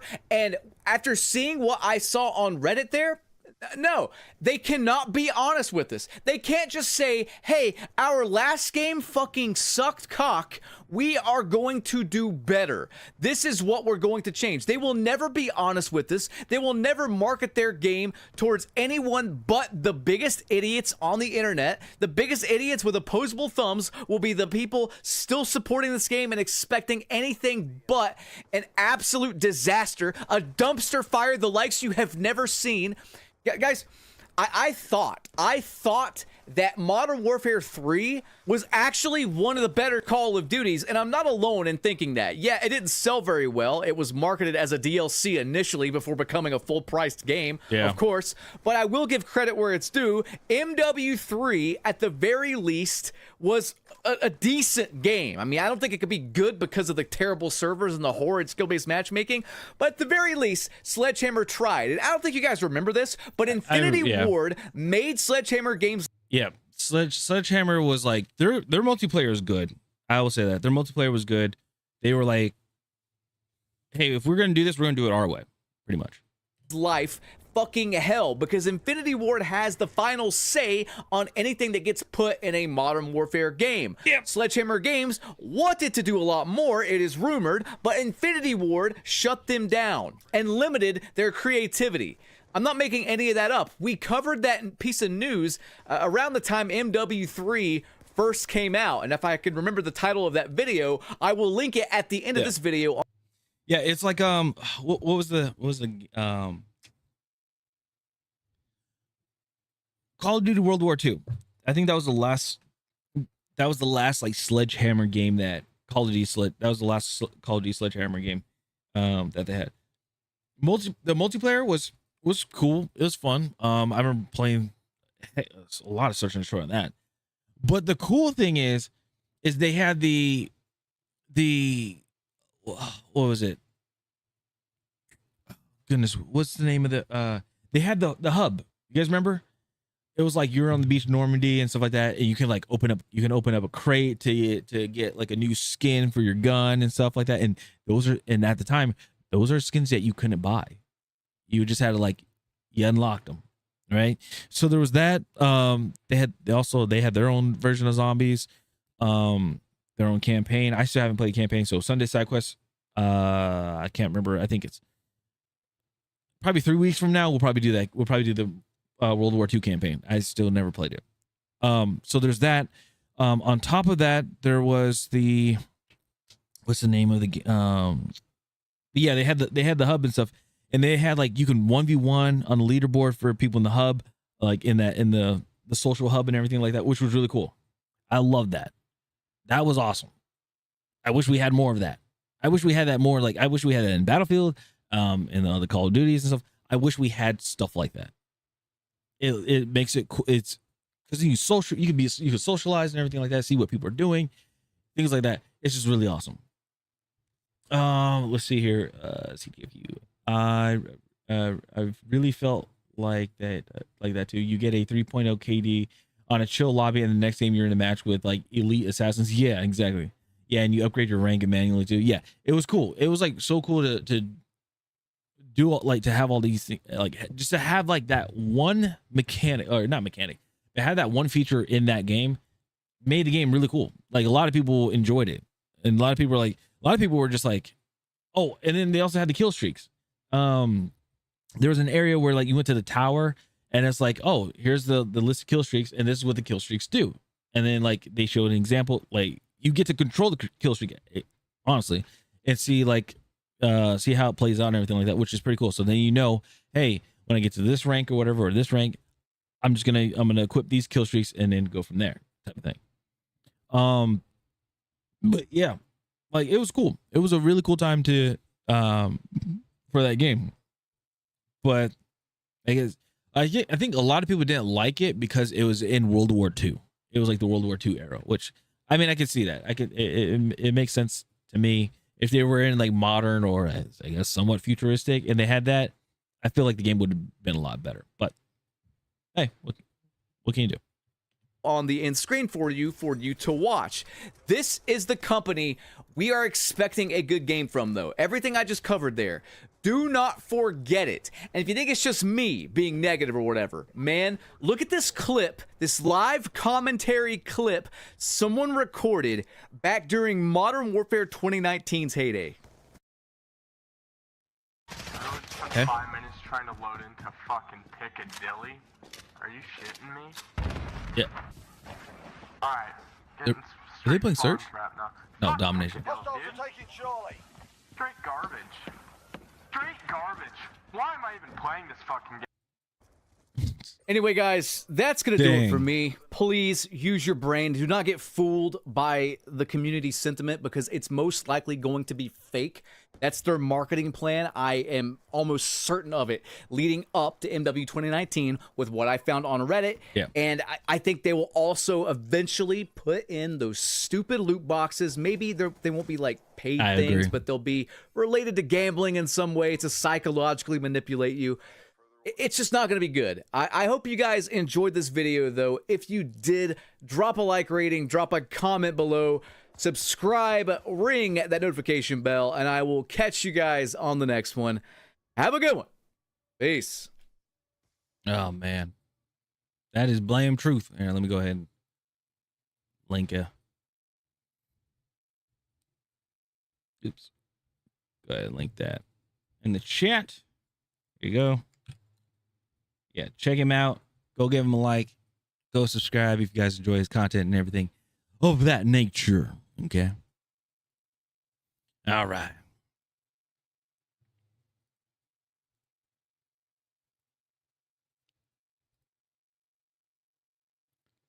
All righty. Let's see here.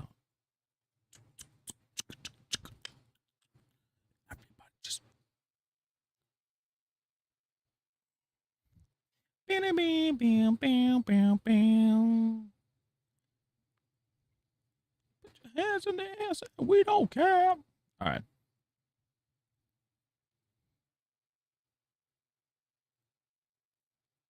All right. All right. All right. All right. Let me go ahead and.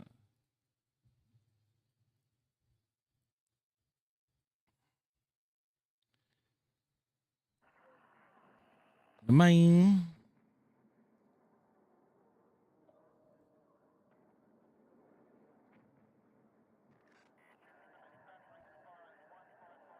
There we go.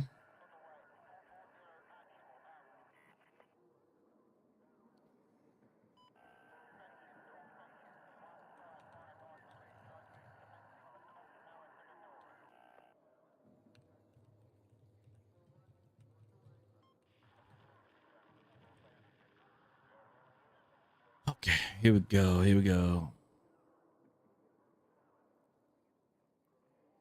Pop, pop, pop, pop, pop, pop, pop.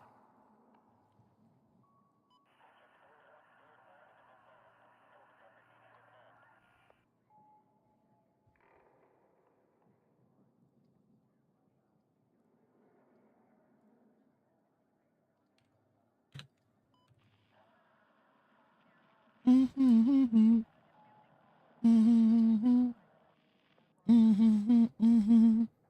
right, here we go.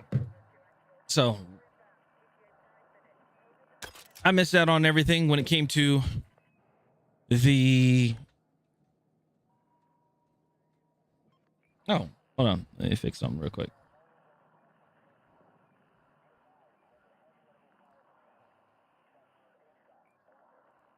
One second. Boop.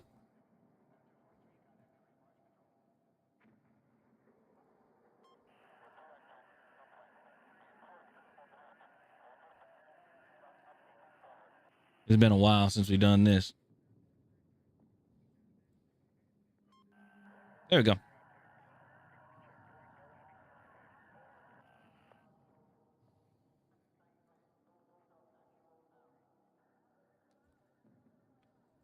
All right. So it's been a minute.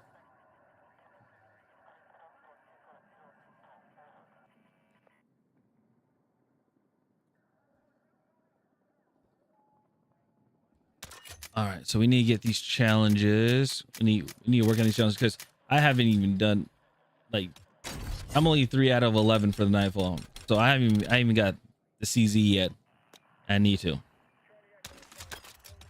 And I got what? We got 8 weeks of season 2 left to do these, get these done. So I need 14 days for this. So I need kicking in high gear. So I'm gonna have to break away from using the sniper rifle. Track some of these things. So what do I have here? Oh, we're gonna earn score in any mode. Okay. With an underbarrel flashlight turned on. Okay. Let's see. Do damage with gadgets. Okay. For melee takedown. Spot with a drone. Okay. Real quick.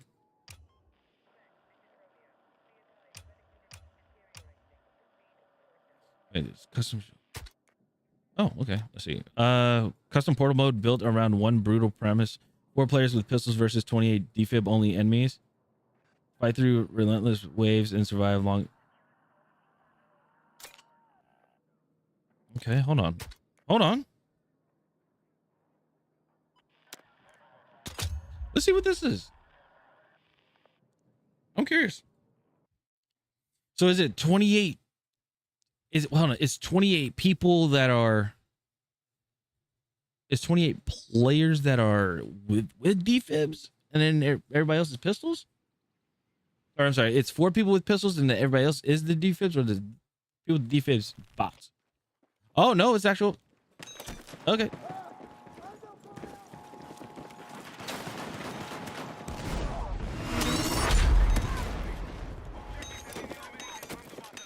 Oh goodness.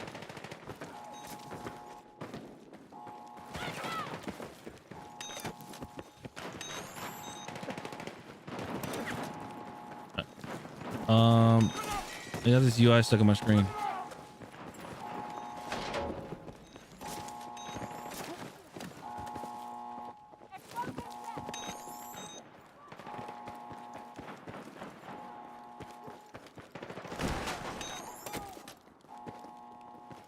Okay, no door there.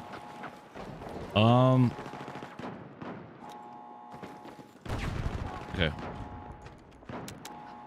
just gonna leave that one. The UI was stuck on my screen.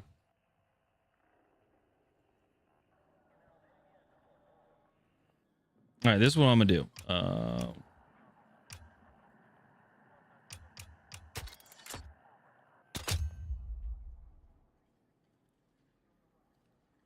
I'm just gonna burn through some of these challenges real quick.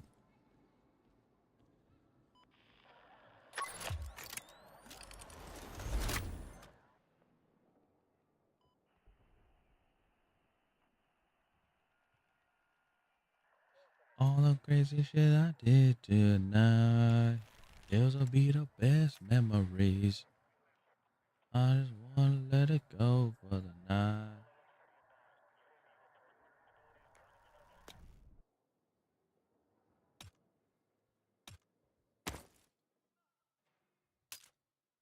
Wait, hold on.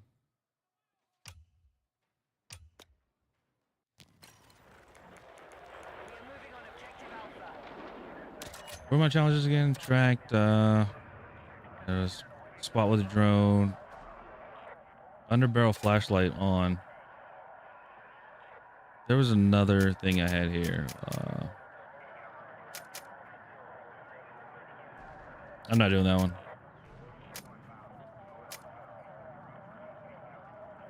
Gadgets, melee takedown, assault rifles or LMGs.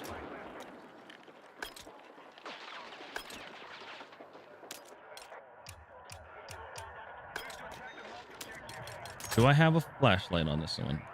That's a laser.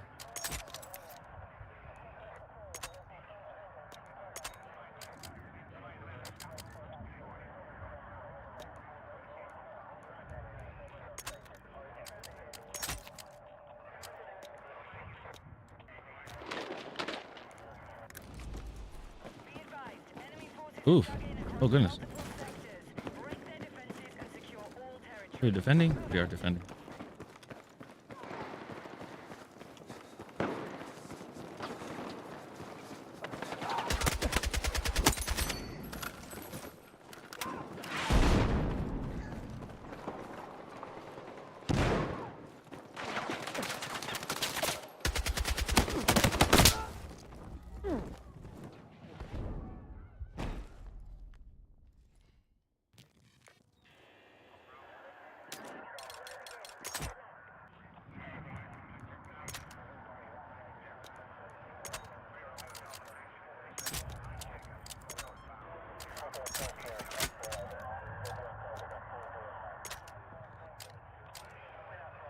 Do I have the...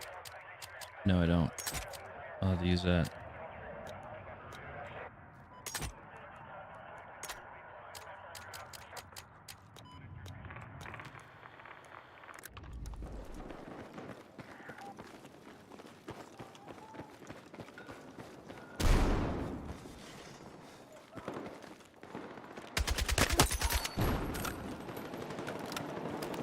Oh, that's interesting. I just realized the bots. It doesn't say bot next to the side. It's an icon. Oh. Interesting. When did they do that?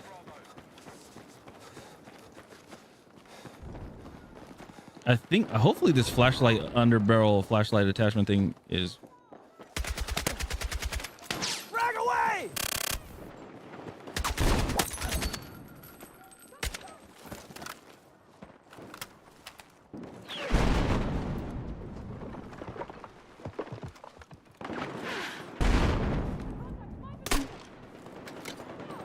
I can't remember. Oh, this is a...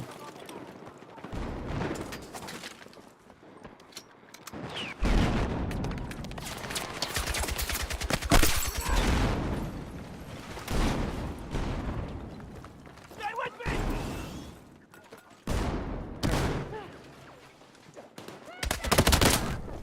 I'm trying to figure out this, let me change the thing.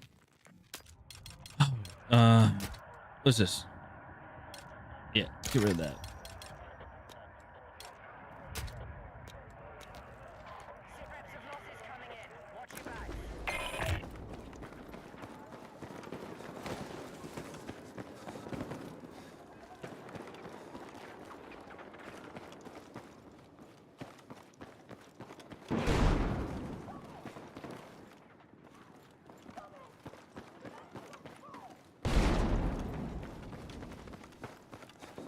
Dude, I'm playing. Yeah.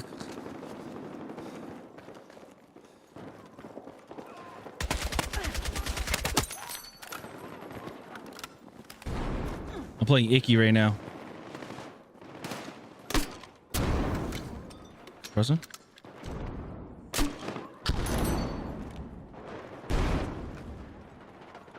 Oh, that.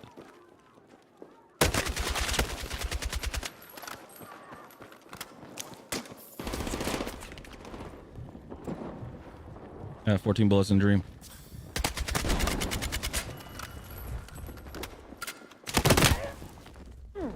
Can reload it.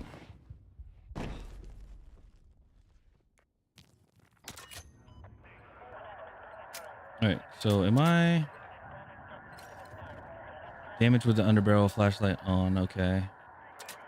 And then am I doing the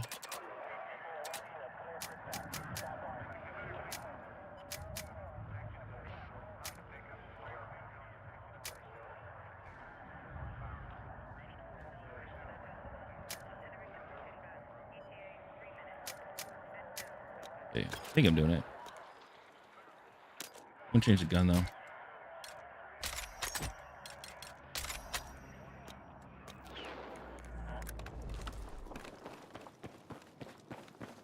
One thing is I'm playing this with like little to like, I think like with like very little aim assist. And the reason why is because my setup for recon. That's all it is.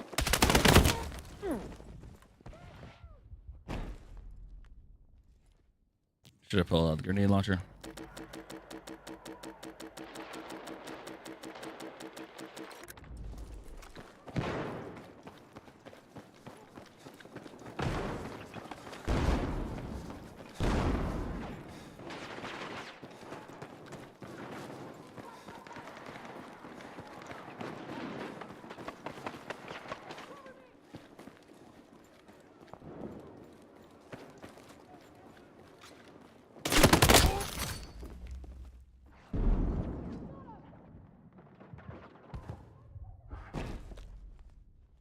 I think I'm getting the kills.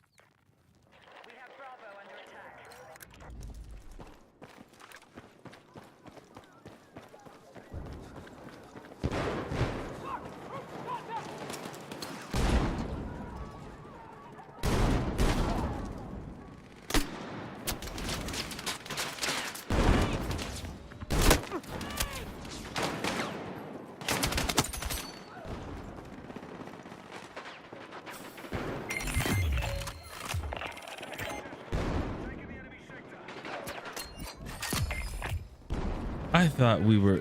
I honestly thought we were attacking or defending.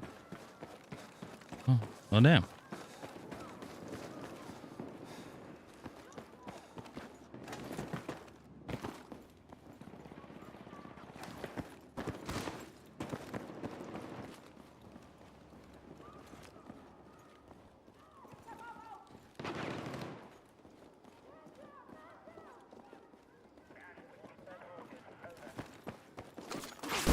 My dog tag. All right, there you go. That challenge is done.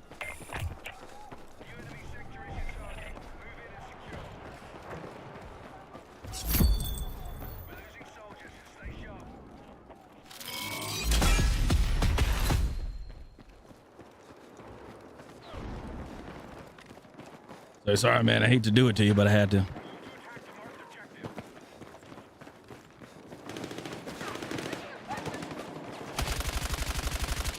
Oh, hold on, wait, hold on.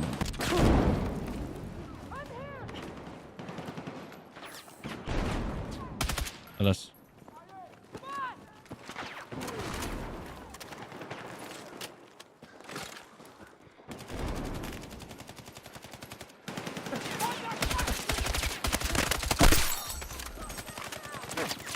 Sorry.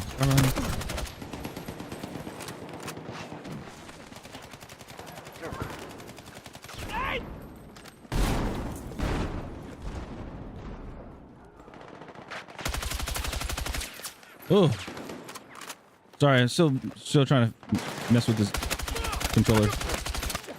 Jeez.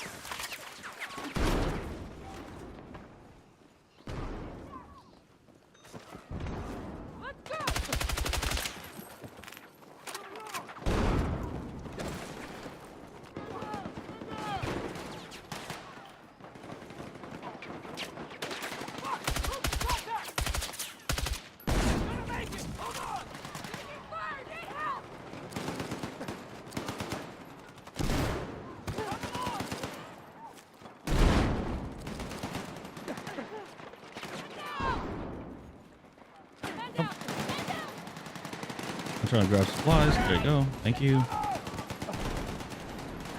Here's spare ammo.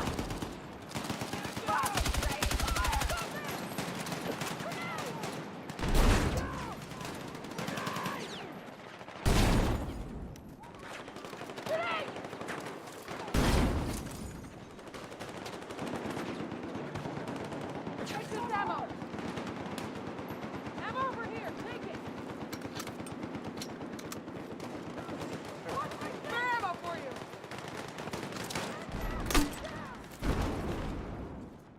I need some ammo for you. Cover it. Our forces are hitting Alpha. We got enemies in our area. Fucking hell! This is gonna be like cheap trying noob tube, but okay, nothing.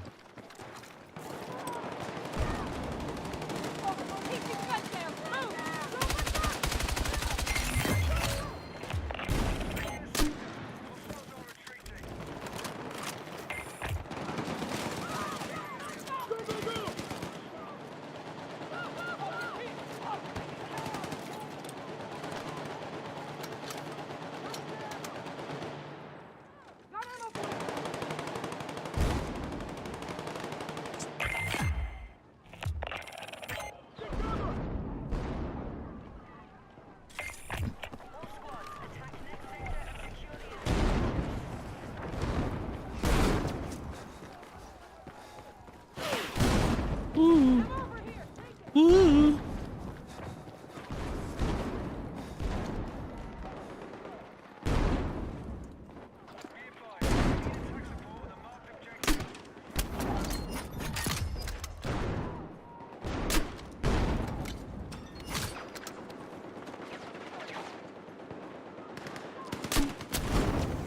Oh.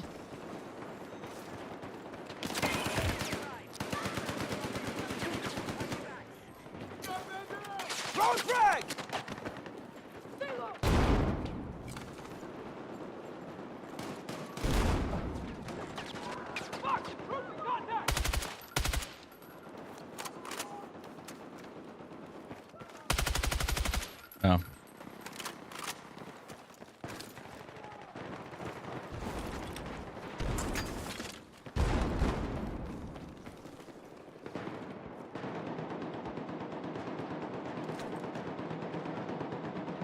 Just need one. I just need one.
Oh shit! I didn't mean to get up.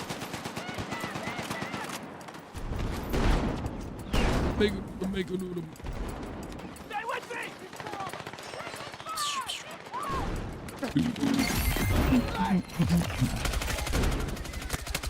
Man down! Let's go! Go, go, go!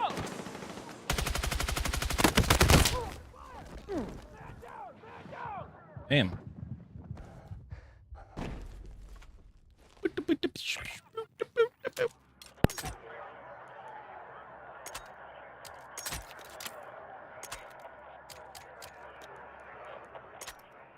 Oh, there we go. Yeah, let me get a.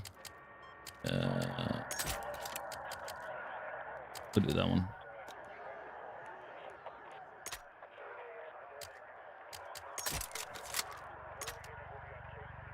Oh, lightweight bullets.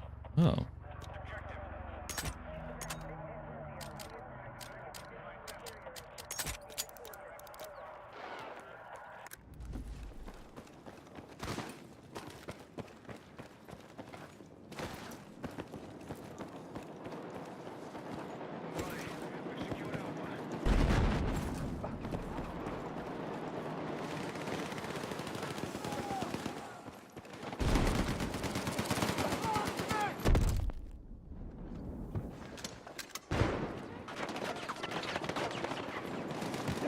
Fuck, man down!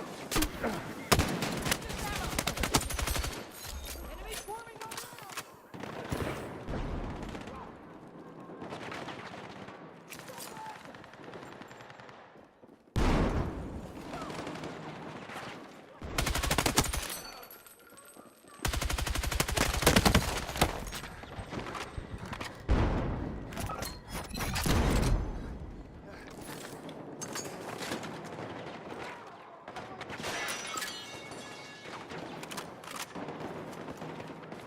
Contact! Taking fire!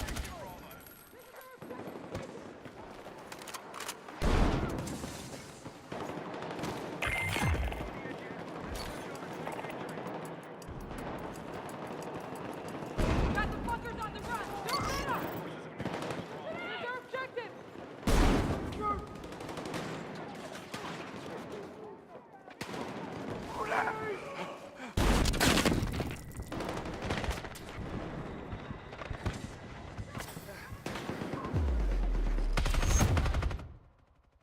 Okay.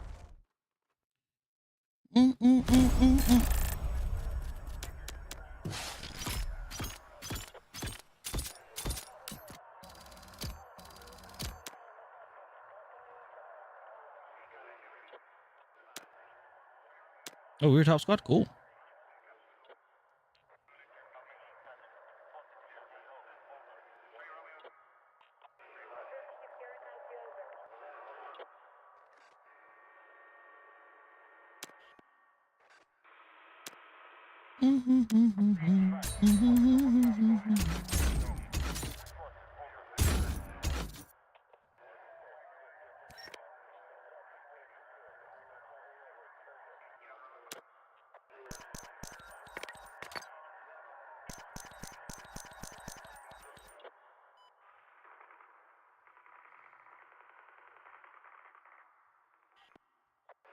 Deal damage with gadgets counts double.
Take me home, I wanna.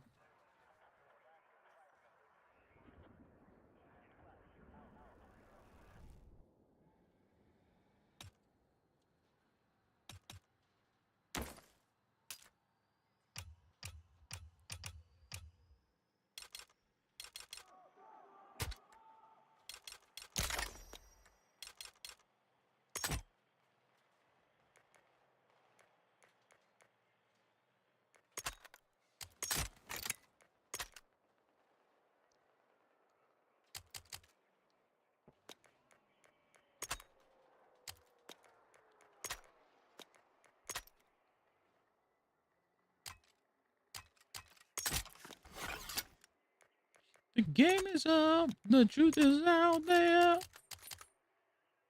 Can't take it back.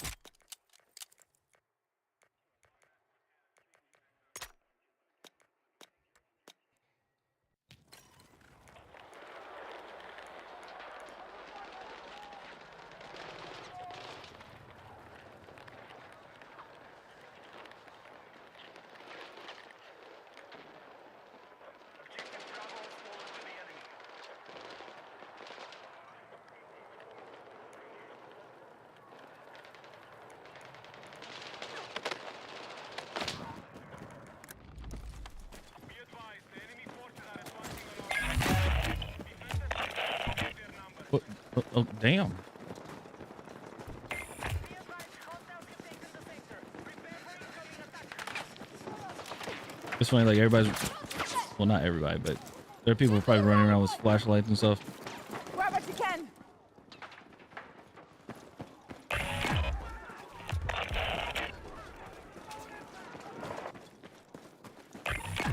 Hostile forces incoming. Keep them pinned and exhaust their reserves.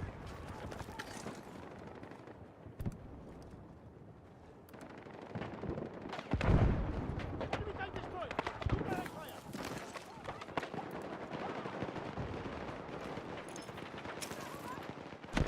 Oh shit! Slipped off the thing.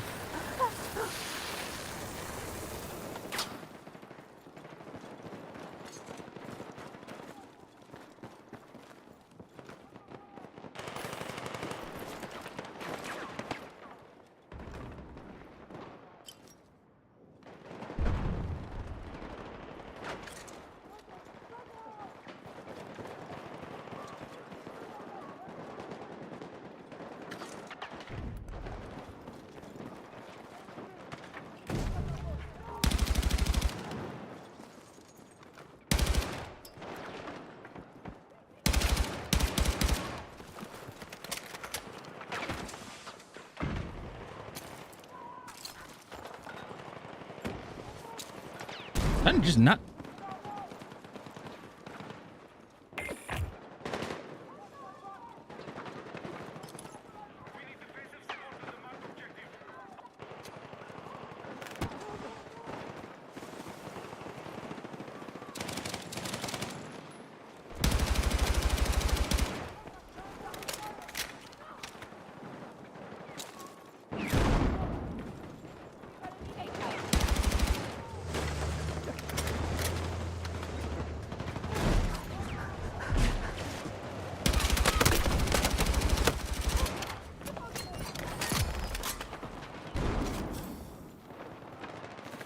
Take what you can carry.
Oh, whoa, whoa, whoa, whoa, whoa. I fucked up.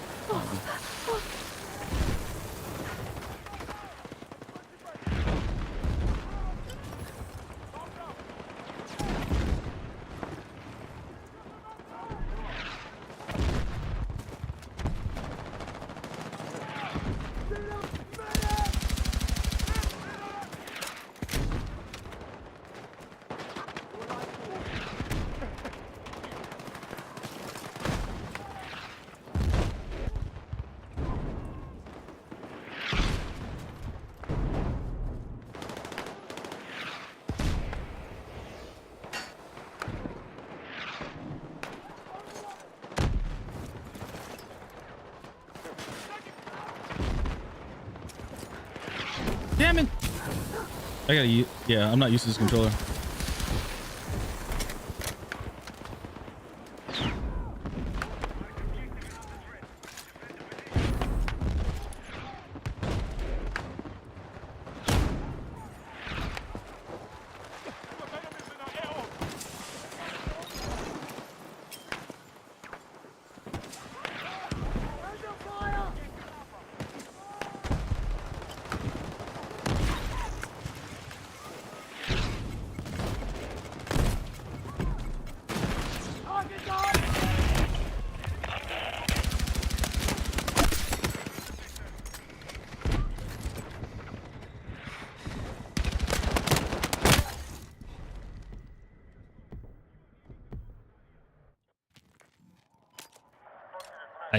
I don't like the flashlight. I don't like it.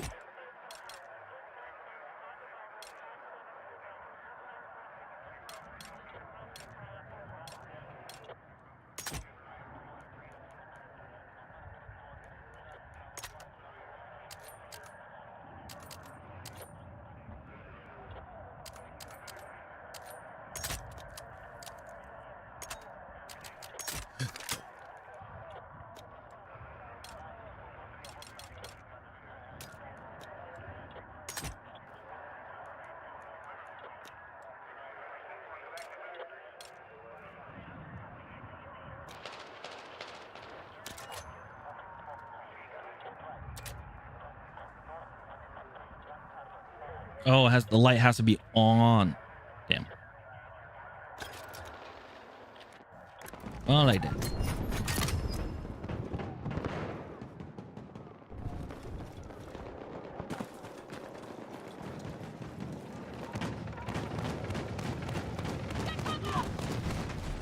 I was gonna say, how does that work with,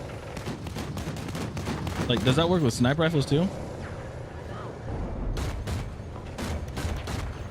Oh, oops, there you go.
Gotta make sure my light's on.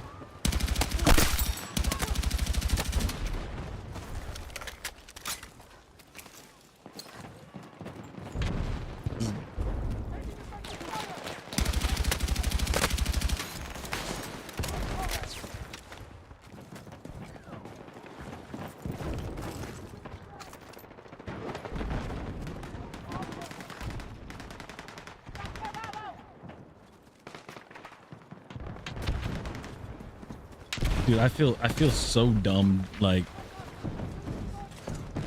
running around in broad daylight too.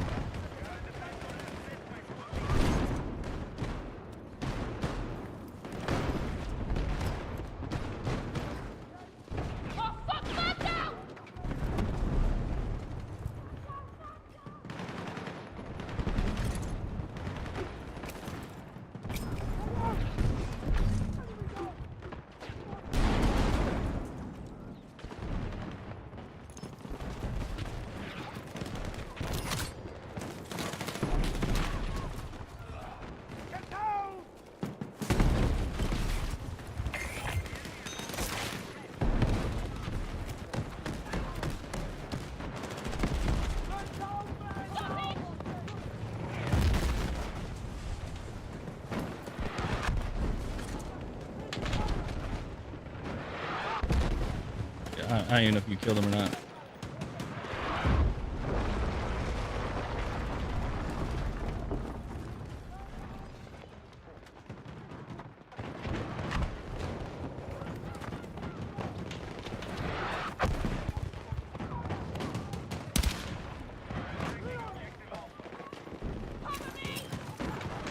They ain't gonna do nothing.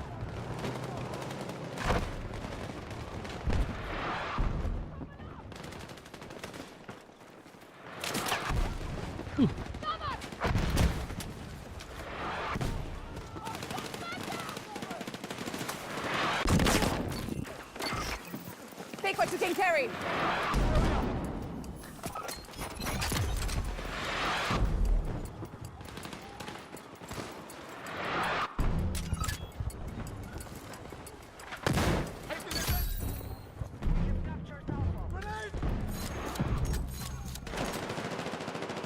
I can't stand up.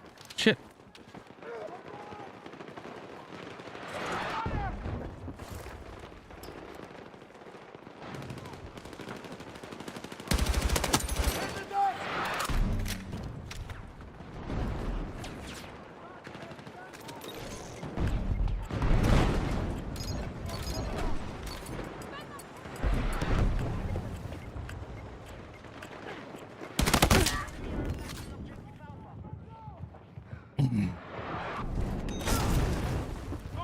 It's not dead.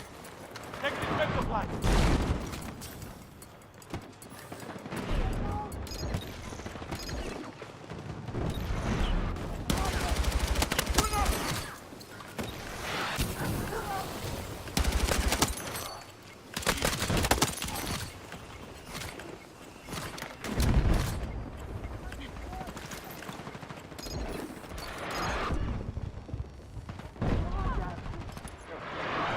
Doing pretty decent with no aim assist.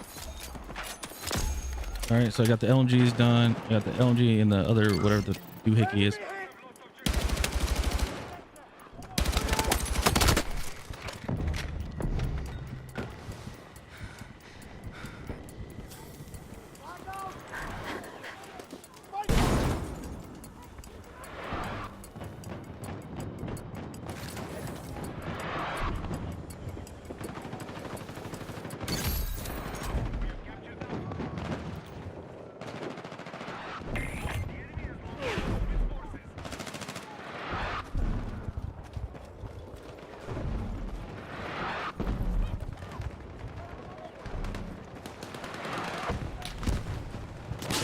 Oh!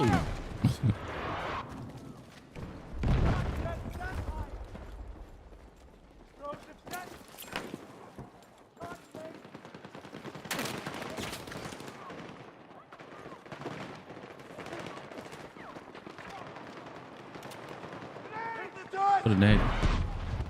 Watch out, watch out, watch out, watch out, watch out, watch out. Ooh. I'm gonna screw the mortars. F the mortars, man.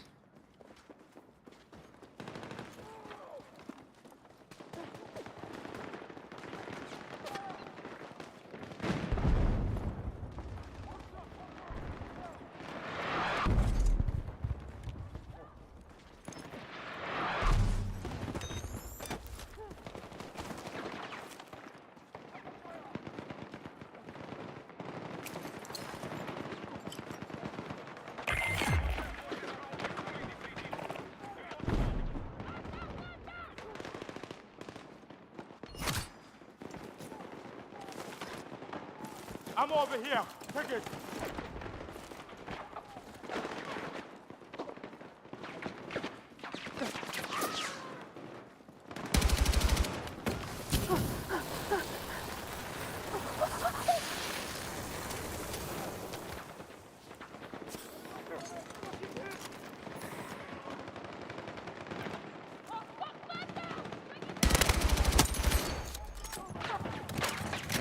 That's not what I need.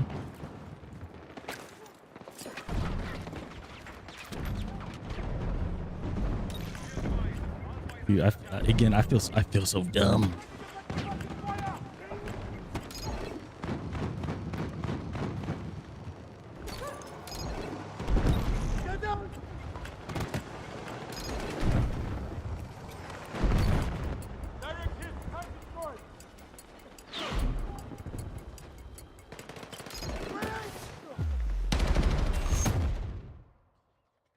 I mean, they gotta feel a little toasty, right?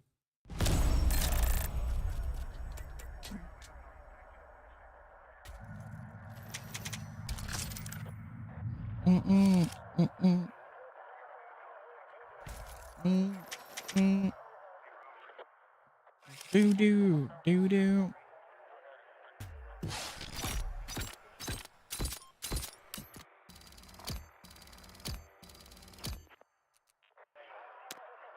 I'm just doing these. I'm just getting these challenges.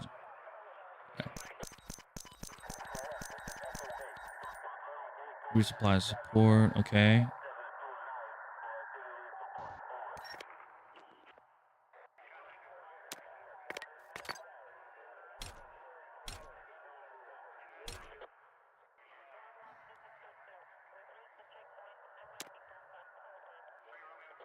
Resupply, teammates of support. Okay, so then under barrel again.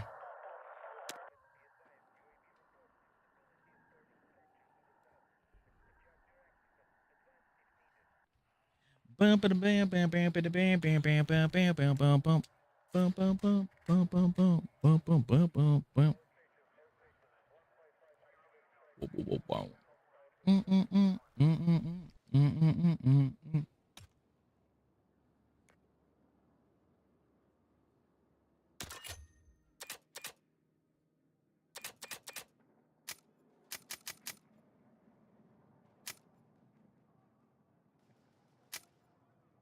Damage with the gadgets.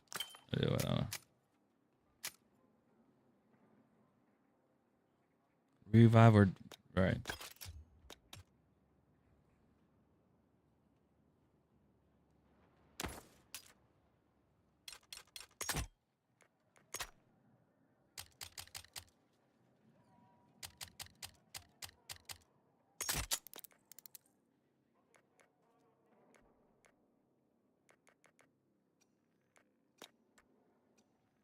It's not ideal, but we're doing it.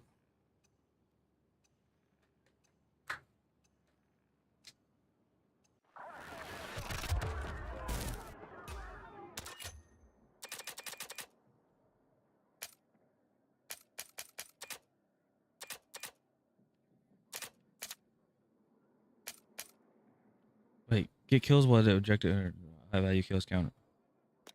Oh.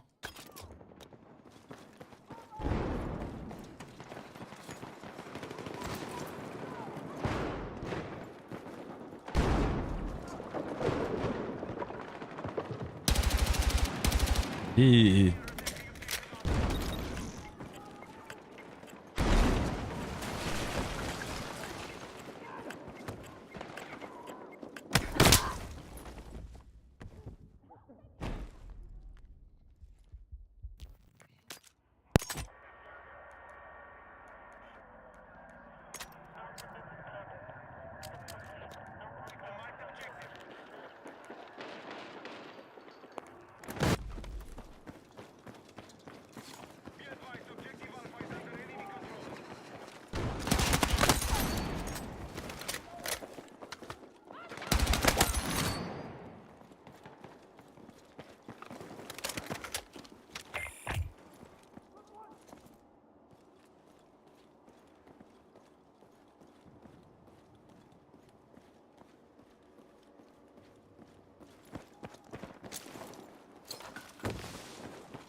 Let's go.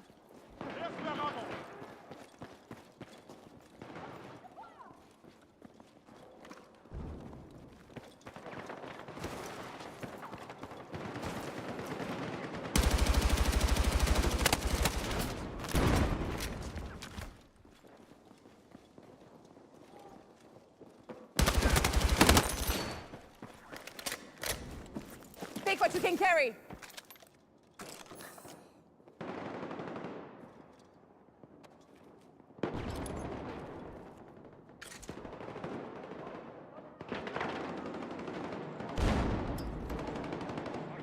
Neutralized Alpha.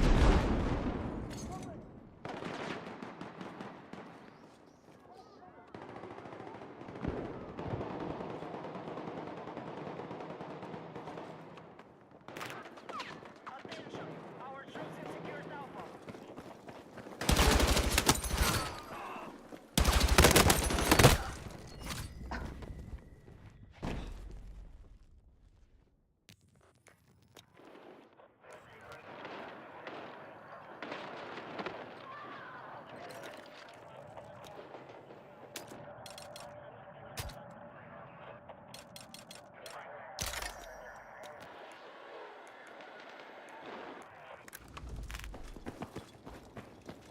Enemy attack is underway on Bravo. Marked objective is under threat. Position. We've weakened the enemy forces. Keep fighting.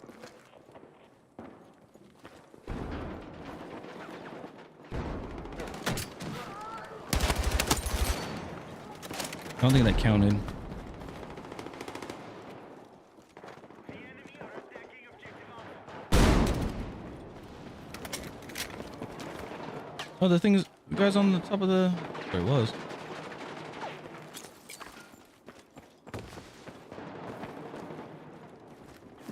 Grab what you can.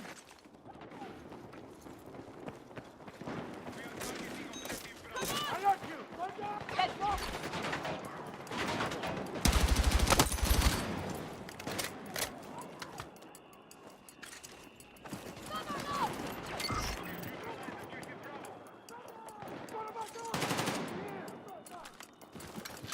We are attacking objective Alpha.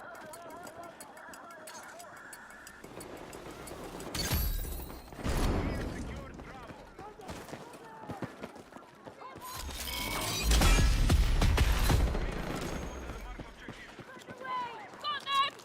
Watching them. I got spared. Man down.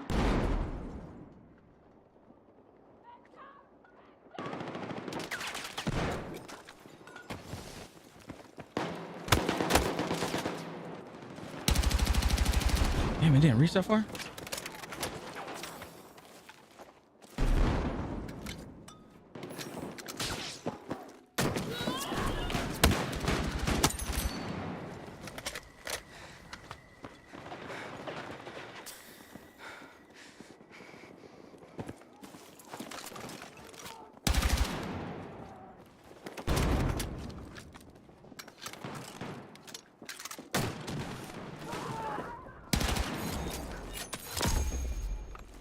All right, got the gadgets.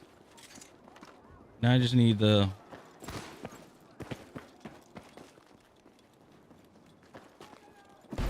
Take what you can carry. Underbarrel flashlight. Okay. And then I can take this off.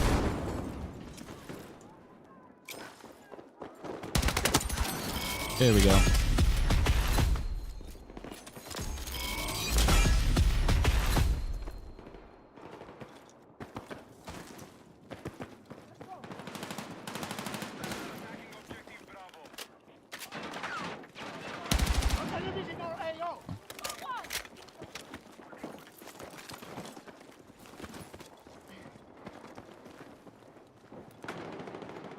All right, flashlight can now be off.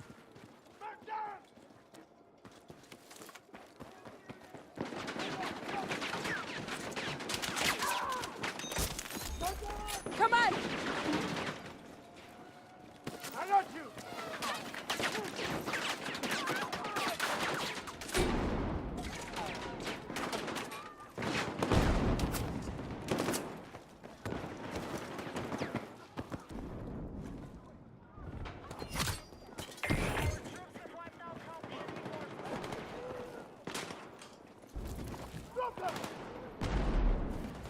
what you can carry.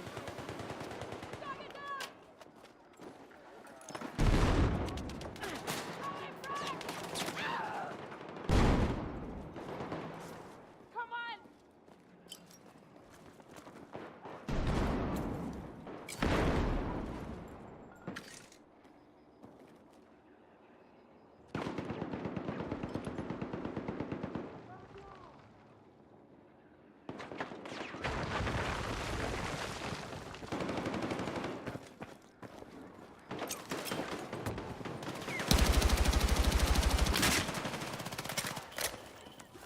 Stop it!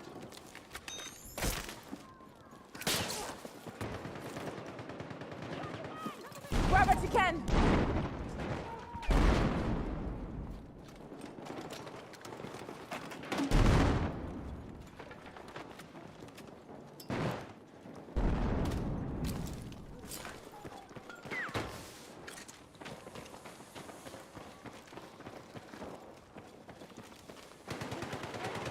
Oh, I thought I heard. I swear I thought I heard somebody. Lead the right!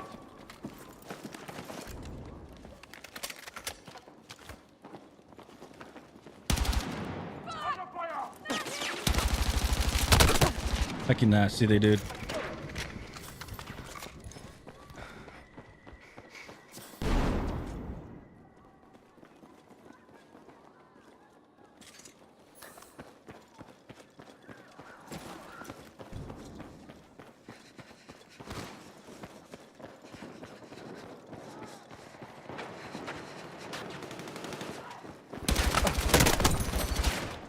Need a medic! Come on! Thanks so much. What?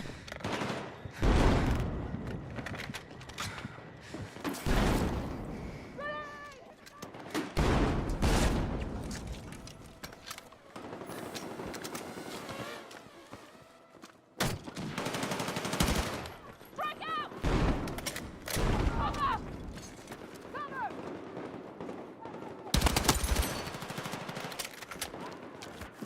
Take what you can carry.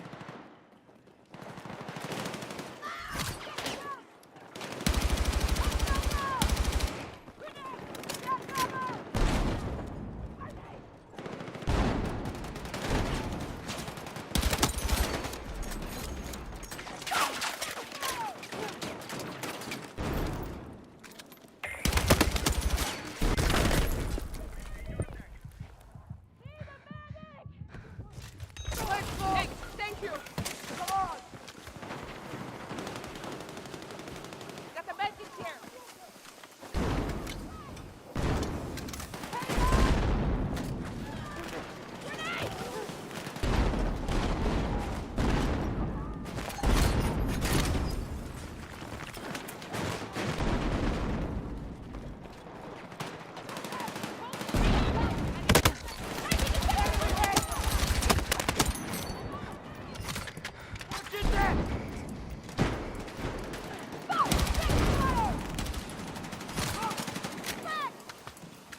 Stay low! This is your objective! Take it!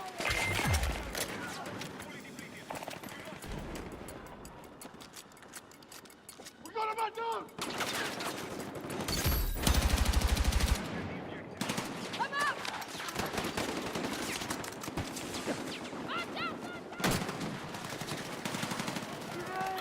Shit, I don't have the grenade launcher.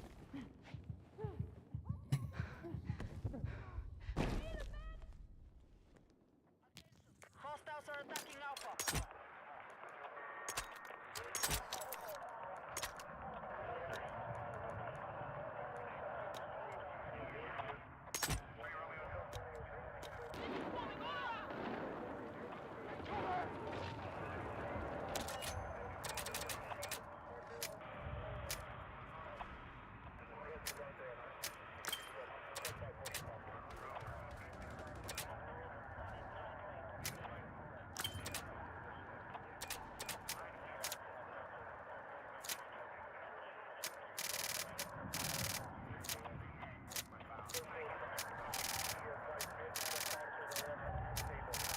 Oh damn! I already did a lot of these. Okay. All All right, let's just keep going. Just keep going. Just keep going. I want to change up the DRS though. No, we won. Okay. Ah!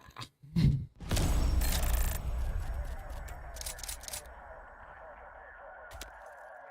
mm, mm, mm, mm, mm, mm.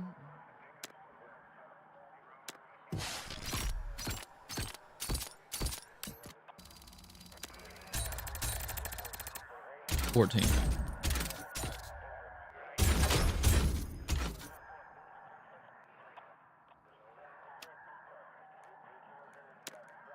Nice. Younger, younger, younger are you? You ain't.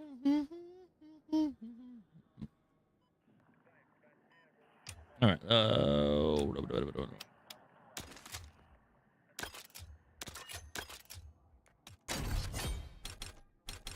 All right. Now we're making some progress.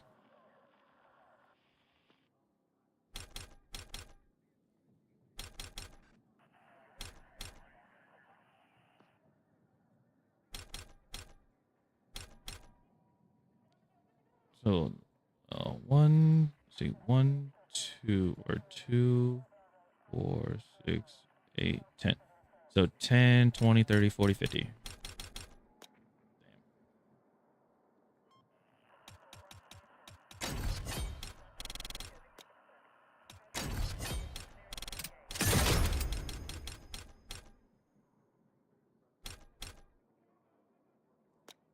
All right. So we get 4 there.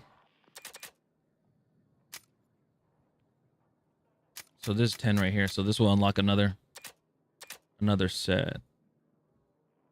Yeah. All right. I'll be right back. Let me go use the restroom. I'll be back.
I've returned.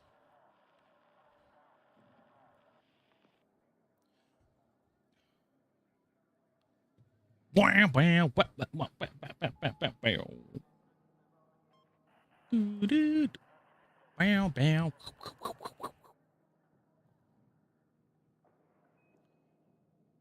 Wow, wow, ba, ba, ba, ba, ba, ba, ba, ba, ba.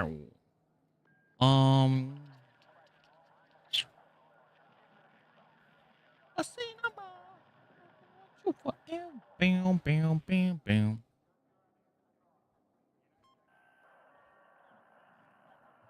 Do do do do do. All right, let's see here. Ba, ba, ba, ba. Just the way you are, a cinema, a cinema. All right, let's see here, and we are good to go. Okay, here we go. Oh, controller. If you guys were ever wondering what I'm using this. This is the GameSir. I think T. It starts with a T. Okay, I can't really. Yeah, but anyway, Walmart had like this. There was a special thing that was going on Walmart, and somebody tagged it on Twitter, and I got the controller for like $2. I think this is a $20 controller, but I got it for $2. It's okay. I like the color scheme because it reminds me of the old PlayStation controller. And then you still have the buttons on the back. You have these buttons, and they're remappable buttons. So that's really cool. So I'm trying to get a feel for them because I like using my scuff, but the thing is the paddles like my fingers keep flinging them off. So I'm like ah. All right, so let's see here. All right, so let's look at challenges again. Okay, so 3 out of 4. So let's see. Do we have another challenge that we can do? No, I don't want to play first place in Gauntlet. No. Nope. Wait, what is this? Wait, hold on. Oh, 30-minute battle pass. I don't care about that. Kills and assists as a support, 90. Okay. So 4. Oh, hold on. This is what? So I get 10 right here. That's fine. Yeah. So I can get 10 more.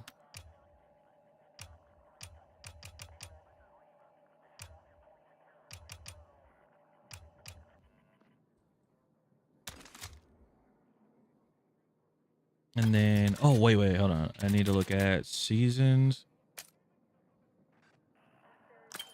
Like that. And this one, deal 1,000 headshot damage. Get multi kills 2 or more. Okay.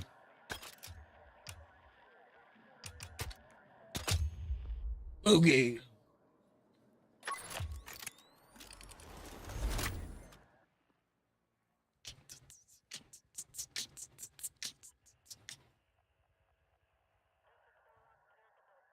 After trying all, let's see, been messing with Battlefield 6 audio setups. After trying all of the in-game mixes, Dolby Atmos and DTS headphones XI, can report that I did notice a difference using 3D headphones in-game. Default mix in-game, DTS headphone X enabled on Windows. Shouldn't have to do any of this, by the way. Oh. That's interesting.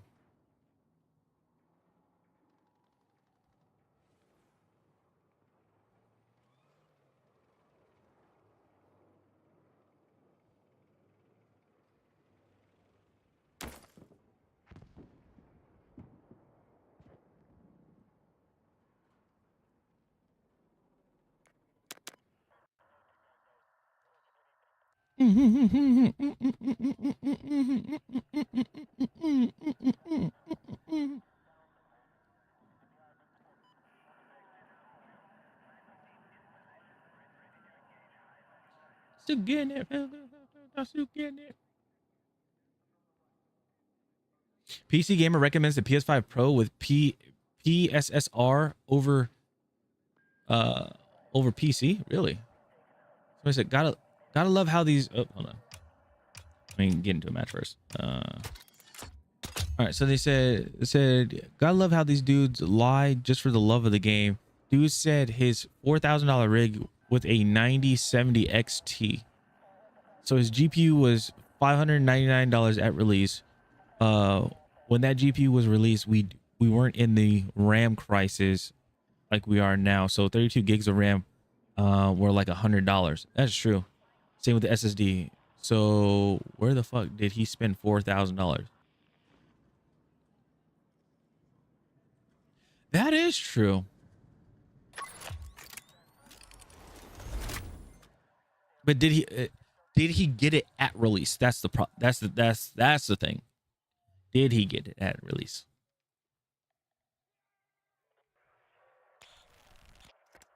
You know what the crazy thing is?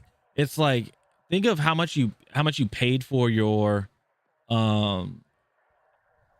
yeah, think of how much you paid for your your PC and everything, and like think of how much you paid for your PC like now, and then or back then, and then compare it to the price of your parts now, and like the total of it is ridiculous. It is a crazy price. Let me go to here. I'm gonna go to mine.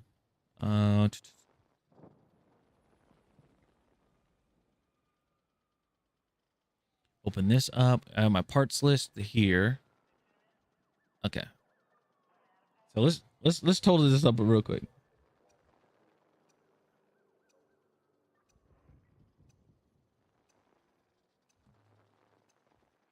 So we'll go to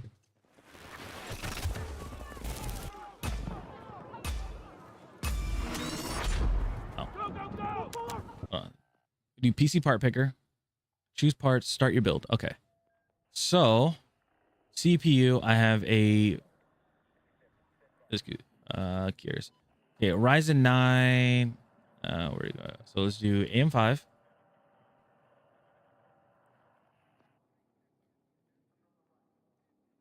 Not a 7. Where is it? Where's the 9s? Ryzen 9s. There it goes. Ryzen 9. 7950X 3D. And already $650 for that. Jeez. CPU cooler. Add the Arctic. Hello, Farone. Let's see. Hold on.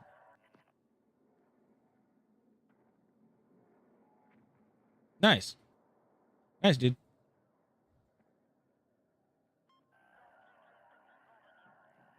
So you have a problem? You got a problem here?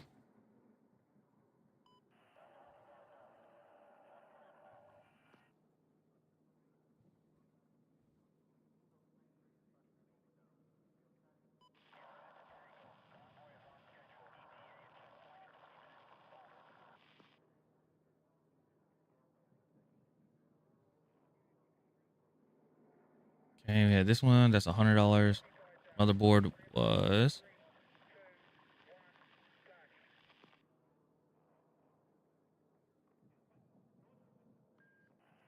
MSI.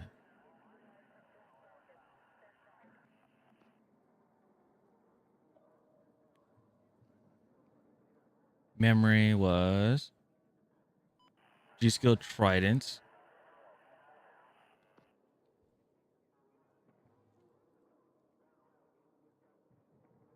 DDR5. If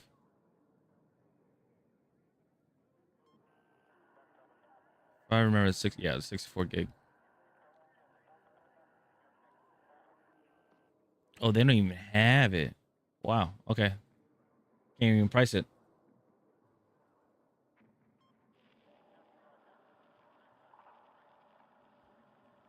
Okay. Can't even price that. Storage.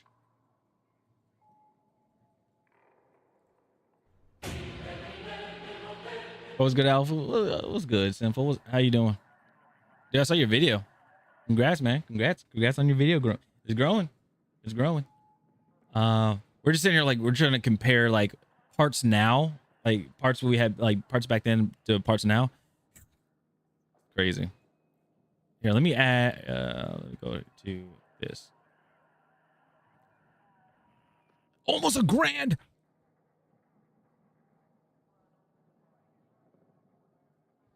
Oh my gosh. Okay, so then I have, what else I have in my part? So I have the, yeah, PC price has flown up. Jeez.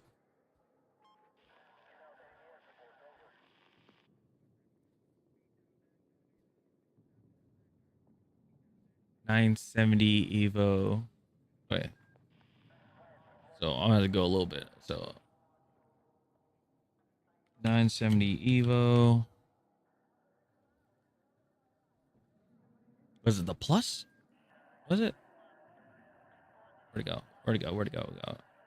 2 terabyte.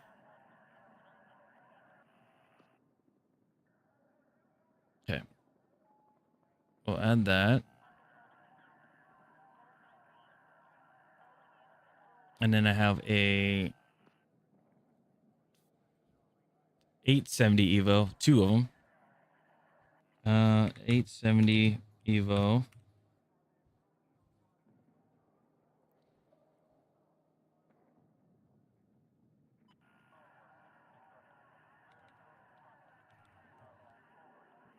And then the 2. There we go. All right. So I have those. Video card, I have a was it Pro Art 4070 Ti Super, this one right here.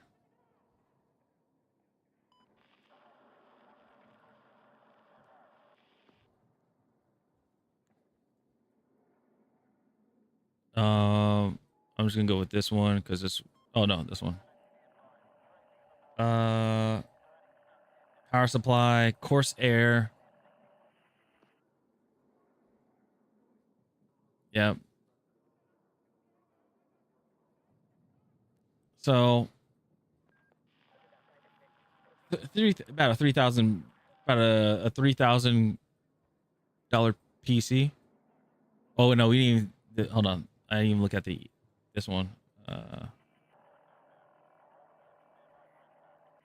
So $500 times, or $500 plus the, ooh. So that's 1,300. Damn, just for those two. So 1,300 added to this, $3,700. Damn. Yeah. That is crazy. Ooh-wee. That is insane.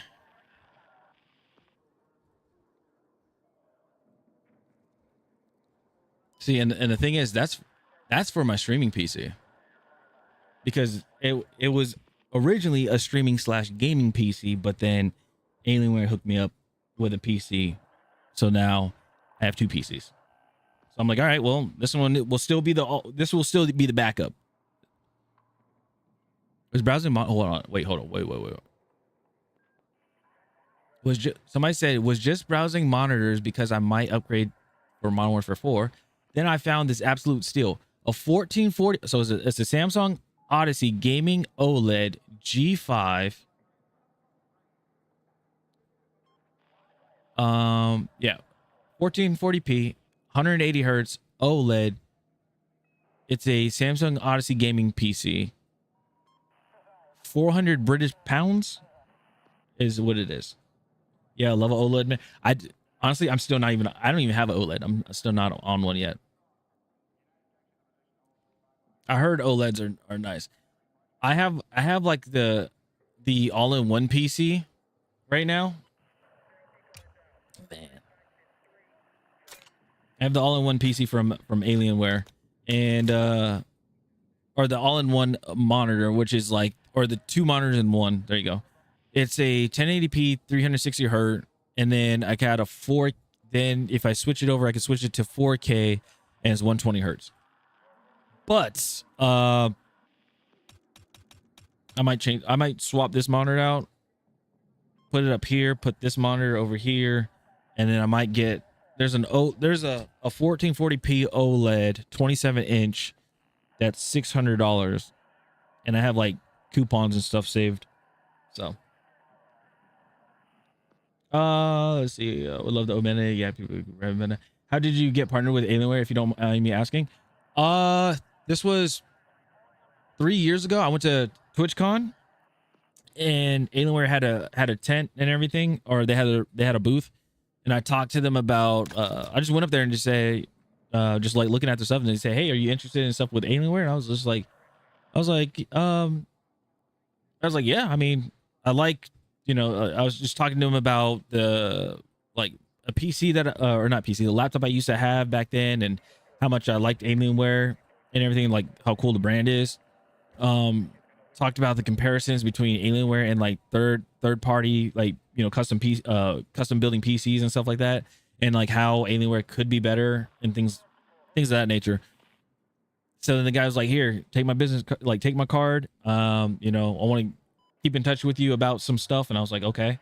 And then it was about probably like 6 months later. They asked me if I want to be part of their Alienware Nexus program, which is like for content creators. There's 3 tiers. There's the Alienware Nexus, which is like smaller creators. Then you have Alienware Hive, which is like medium mid tier, and then you have Alienware Partner, like the actual Alienware Partner thing on there, which is like the bigger people, like Valkyrie, Cypher, PK, and all them. So yeah.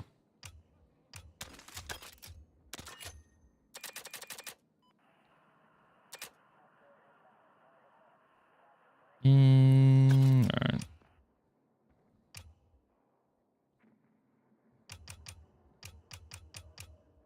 So yeah.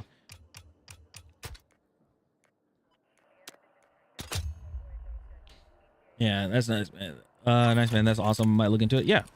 Literally all you do is just go up there and just talk to them. That's it. Like, you don't have to obviously don't ask for like partnership or anything like that, but just like all I did was just tell them like the old computer, like the old laptops I used to have, and I told them one day it'd be cool one day it'd be cool to like partner with Alienware, and I've been a partner with them for a little over 2 years.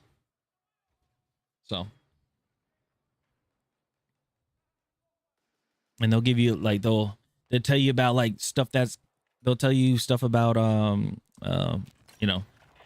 like if there's like a good deal and stuff like that, and then that's why I'm on the Alienware Arena.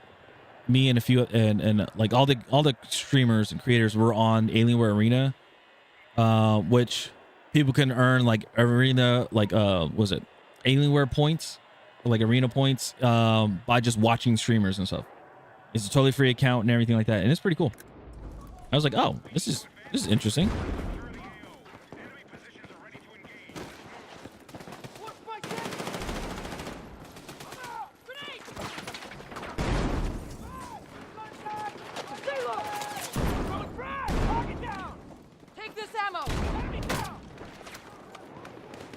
Yeah, that's really cool.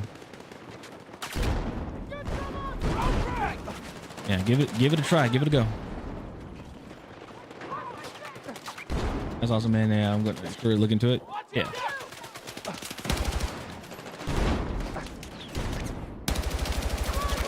What I tell people is, and the thing is, like, just make sure it's something that you. Yeah, make sure it's like something that you use. You know what I'm saying?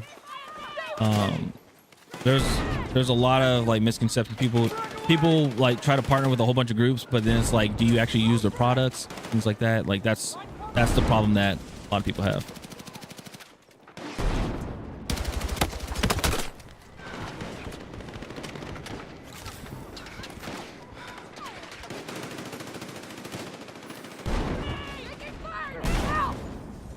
Yeah.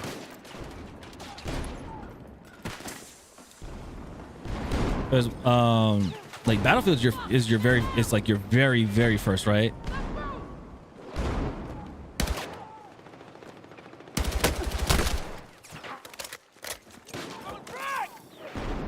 I think that, yeah, I think Battlefield is like your very first partnership, which is good. Like, that's really good.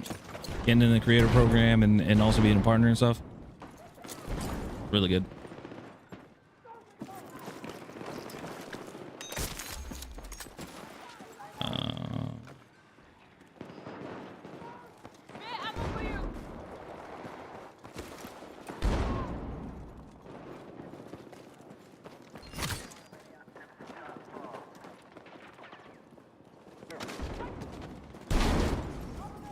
Yeah. So that's like that is really good. I had a friend like, cause at first I had the mindset of like, oh, you have to be a big creator to like, you have to be a big part, like a big creator or something like that to get stuff like that. No, until one of my friends, they did a deal, like it was a long time ago.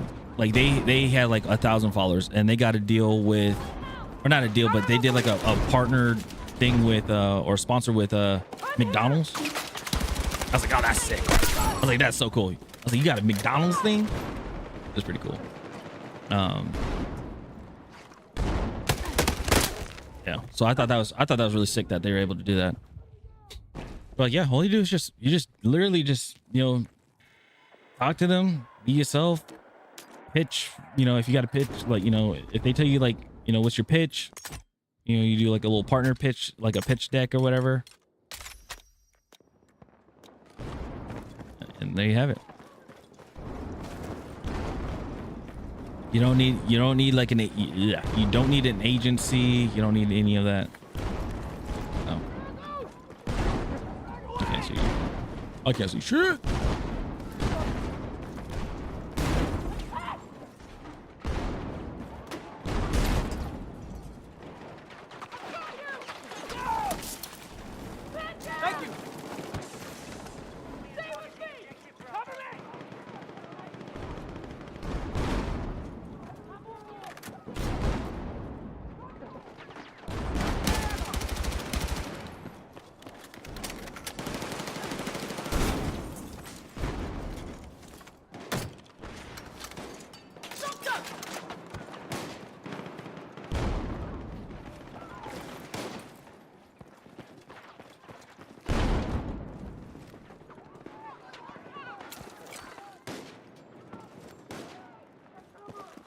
I can't see a damn thing.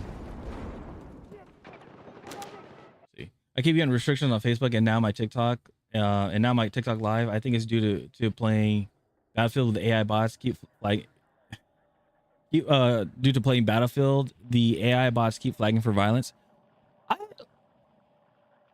It was, oh goodness, I can't remember what was it. Me playing Call of Duty yesterday? I was playing the campaign and my thing got restricted, and I was like, what? I was like, I'm just playing the game. It's so weird. It was very, very, very weird.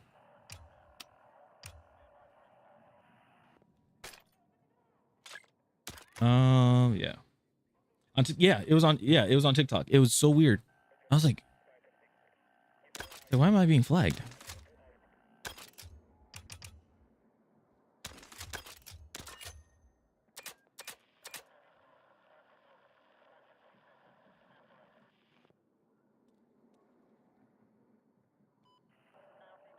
What with the drone? What else?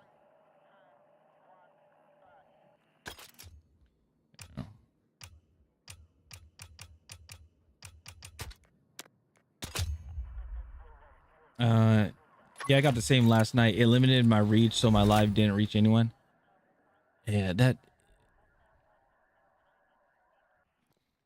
like right now is fine. But yeah, yesterday, maybe I don't know. Maybe something happened yesterday where it got everybody, or it got anybody and everybody that was streaming. I have no idea. Because I looked at everything. I looked at YouTube. I looked at Twitch. I looked at TikTok. And like the other, like the purple and red apps, those were fine. Those worked. But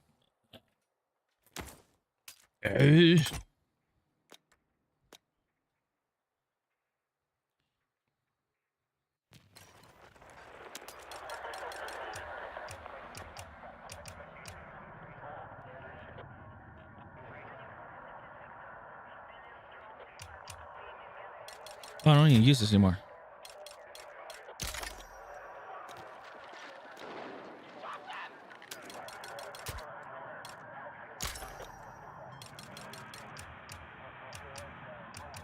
We need defensive support on the marked objective.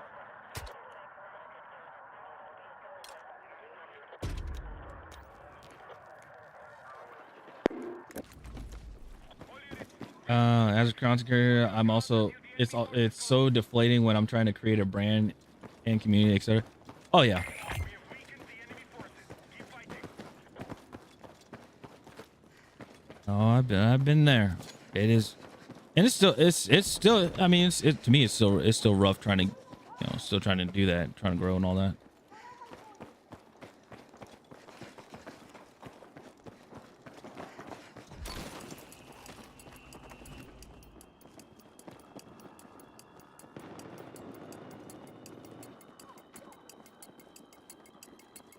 Don't stop now. Let's finish this. Objective Bravo Oh, has been secured. an ad hit.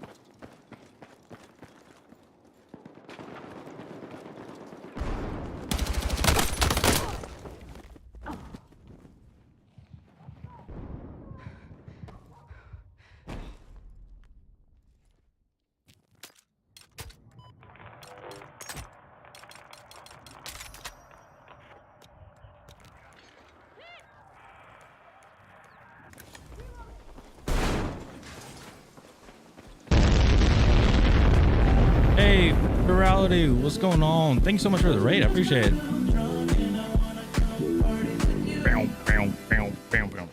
Let me give you a shout out. Hold on. Boom, there you go. Playing Battlefield 6 as well. How was it?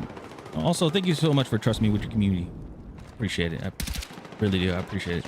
Welcome in, everybody. My name is Alfino. I'm a Battlefield content creator.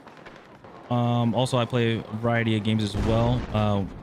Sometimes we start to stream off. We'll talk about stuff that's going on in the game industry, tech, this and that. The fate of entertainment, pretty much.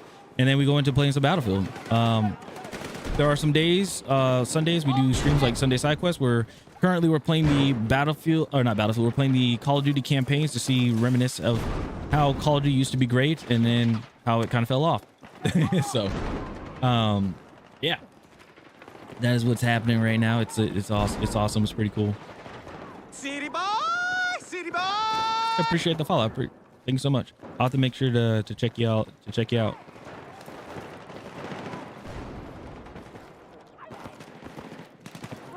So you did this, the ad. Okay, the ad just finished. But yeah, oop.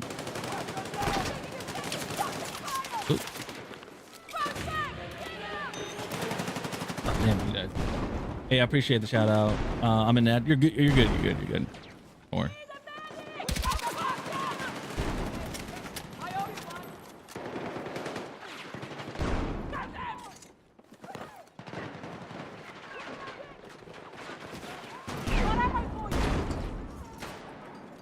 This probably isn't gonna work.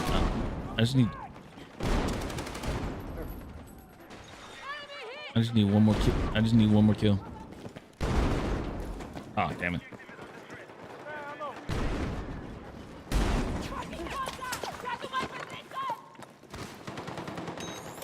Oh.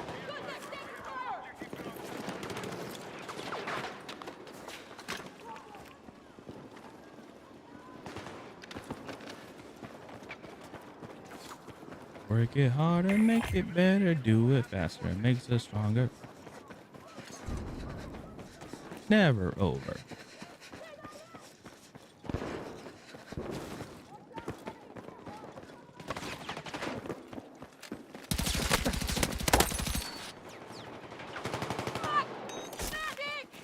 Come on.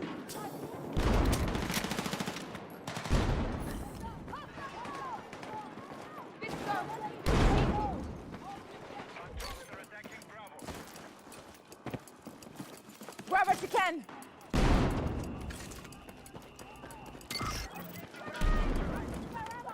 I knew you had my back.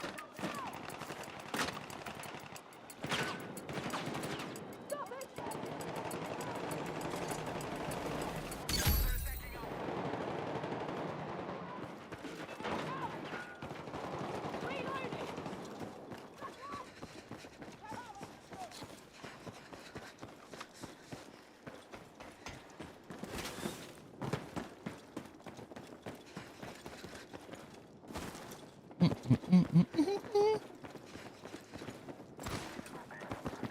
I gotta say, this is probably like the only fun game to play, like the only fun map to play on Breakthrough.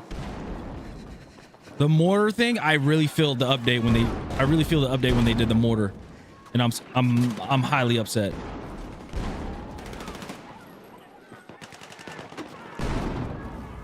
Take what you can carry.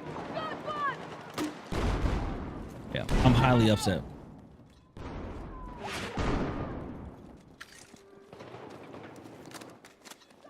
Let me go ahead and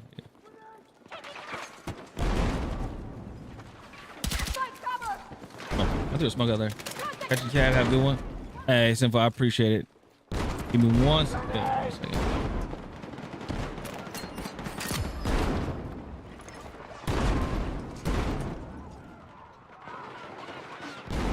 Hey, everybody. I want to. Hey, everybody. Go check out Sinful. Dude's a one hell of a content creator. Dude's a freaking beast of a sniper as well. Go check him out. He's also in the Battlefield Creator Program. Dude's really dope. Crazy sniper. You know, you think of like phase and stuff with trick shots, bruh. You think of like phase with trick shots and stuff, dude. See him? The dude just recently had a video that he put out. Yeah, he had like recently had a video of getting a sniper kill headshot, I believe, on a bike, and it was on a bike launch, not just a bike itself, like a bike launch. So I'm glad to see that bike phase, at least vehicle physics for the bike are up, which is nice. I'm glad that's alive and well.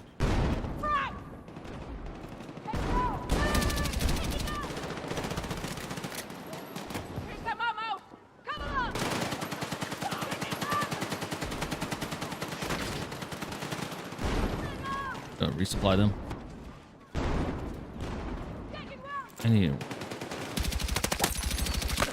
I need a revive.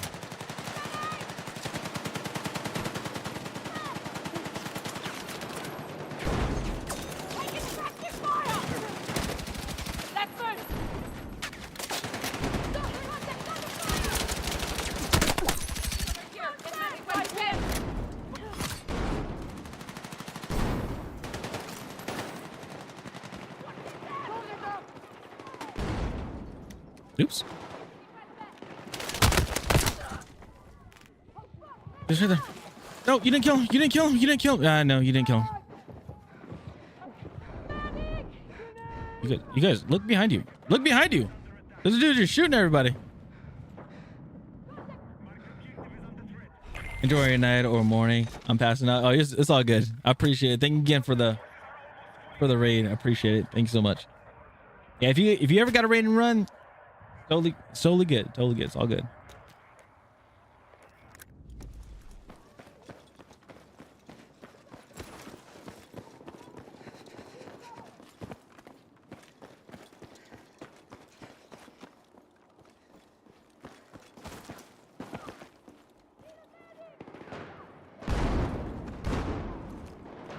Enemy attack is underway on Bravo.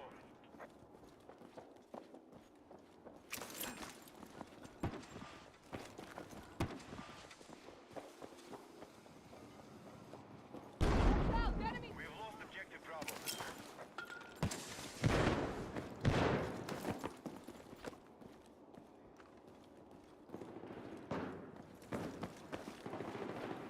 Be advised, hostiles have seized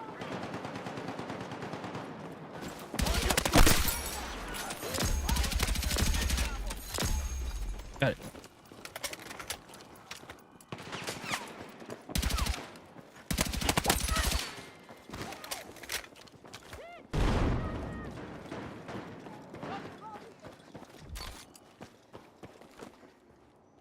Nice.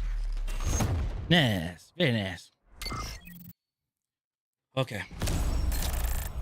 The 6 support players just let 7 people die. I was wondering. I was like, huh, that's very interesting.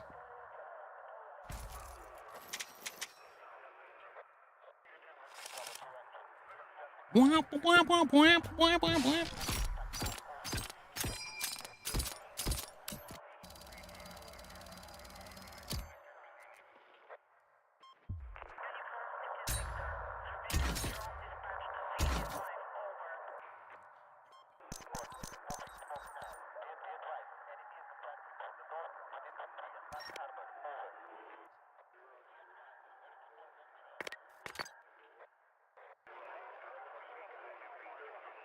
Ring it outside. Do, do, do, do, do, do, do.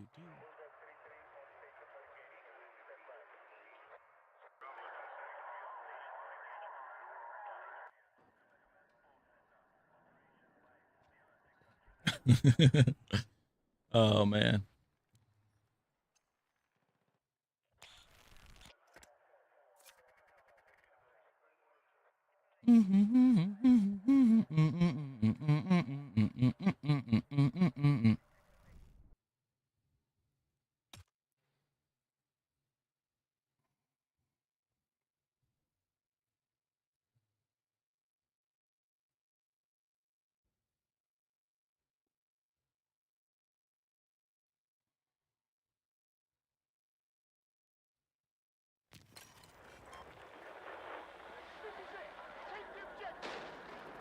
All right.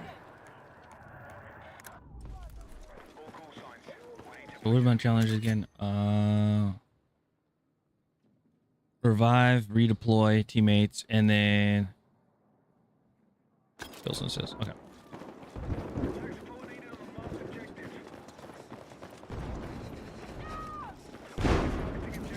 We are attacking, right? We are.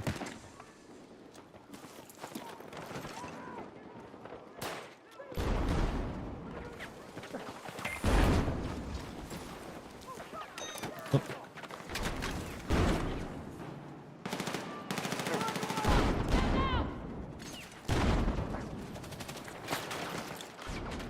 Hang in there!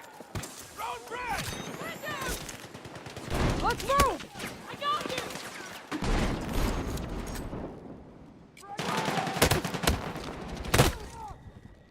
Damn, I got stuck in my own thing. Nope.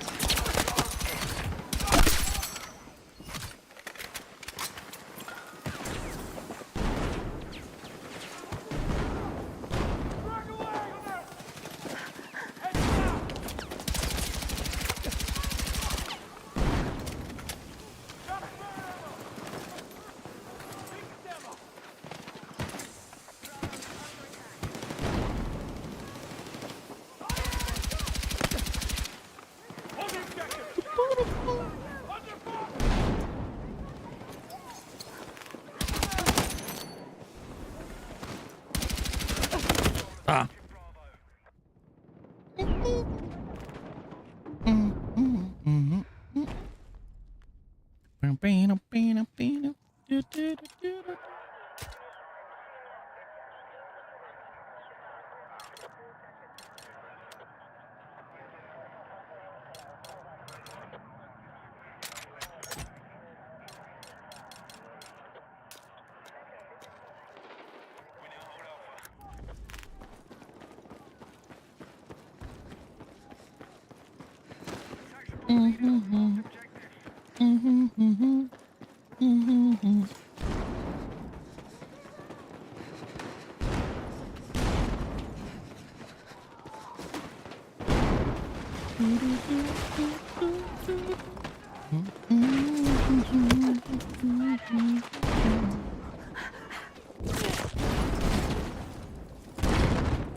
Nope, gotta go back to it.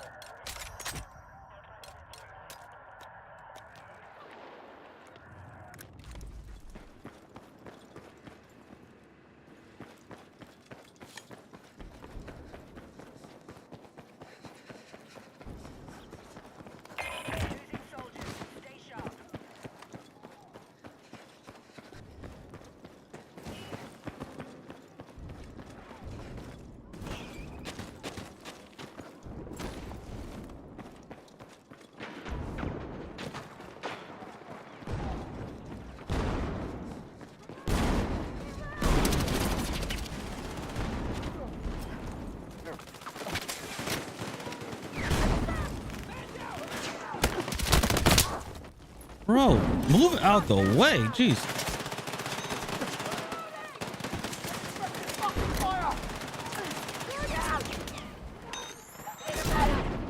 Let's move! And you have Here's some ammo for you! More ammo for you! Down, man, down! Cover long! Nobody's watching. Nobody's. Okay.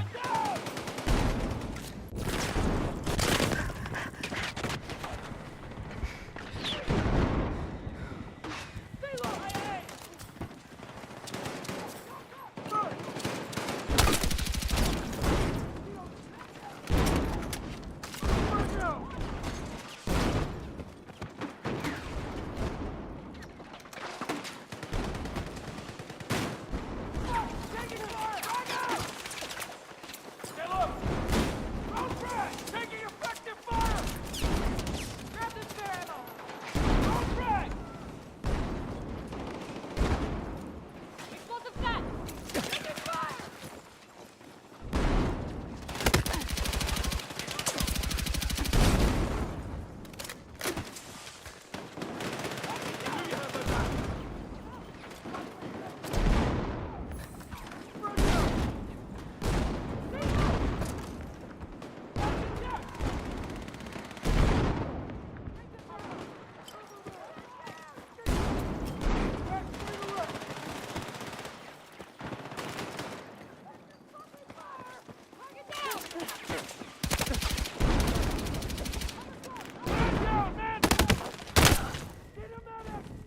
Bro, I couldn't see because Jimmy's body.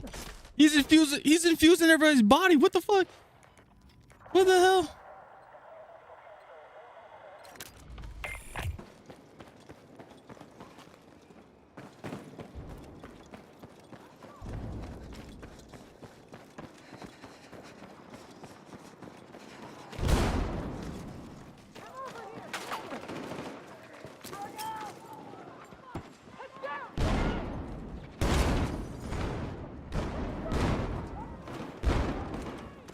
Here's some ammo! Get cover! Go!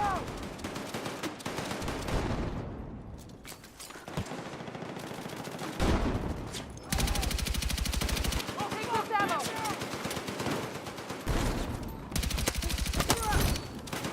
I'm fucking hurt! Hey, thanks!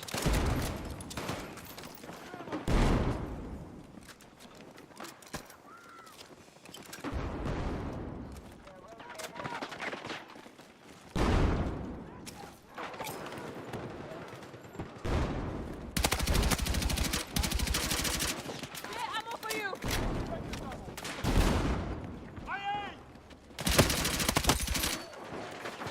Stay with me! Let's move!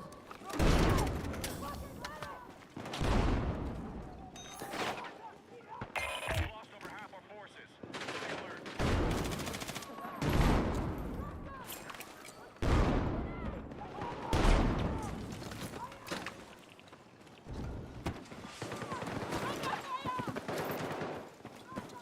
Get down!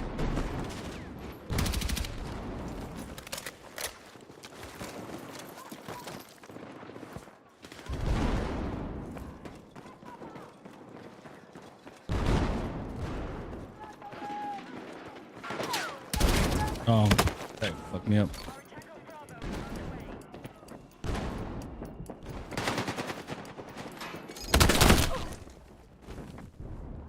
Well, I was in there.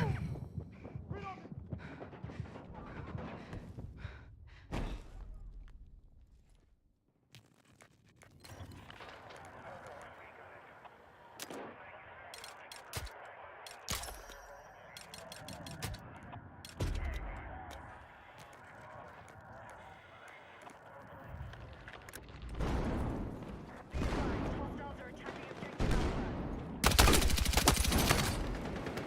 Reloading!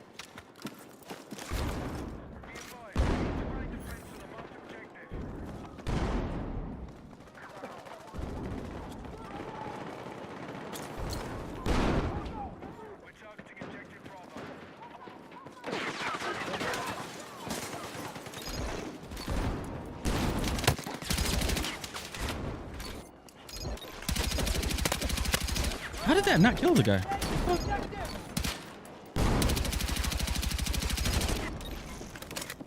I'm dead.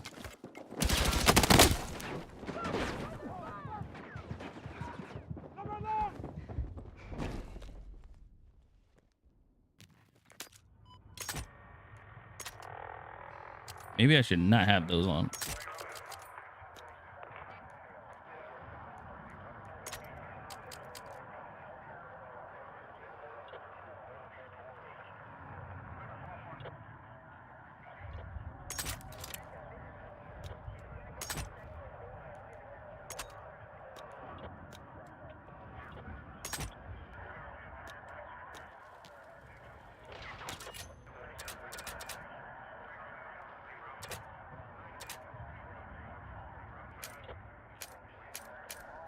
Oh, that's what I did. I did get the laser for that.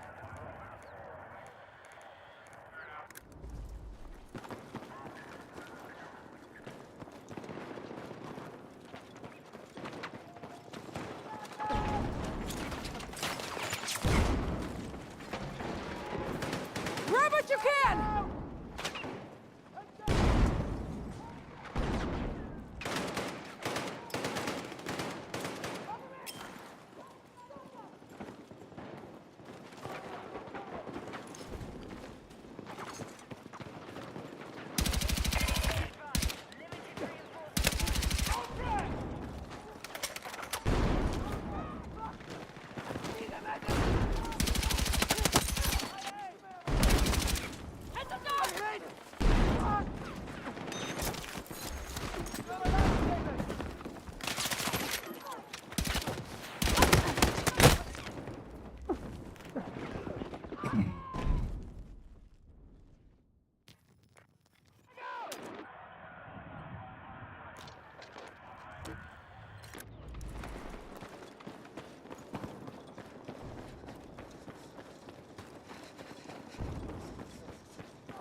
I mean, we had a good push, and then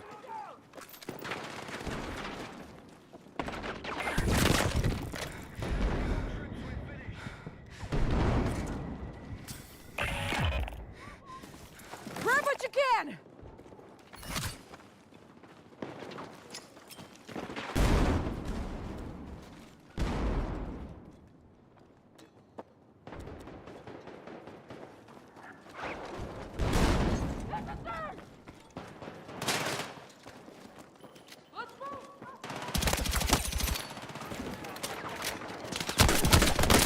how did I? Hold on. How did I get? Yo, that desync is bull. Come on.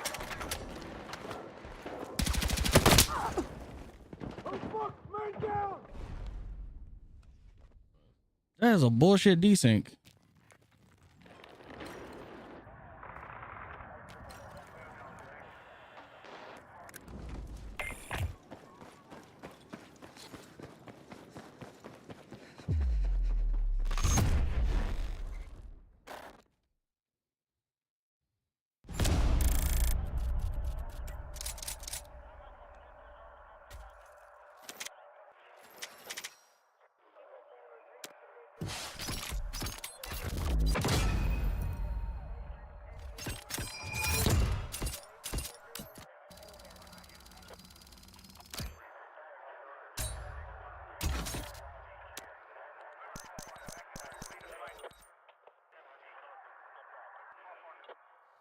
Need 5 more.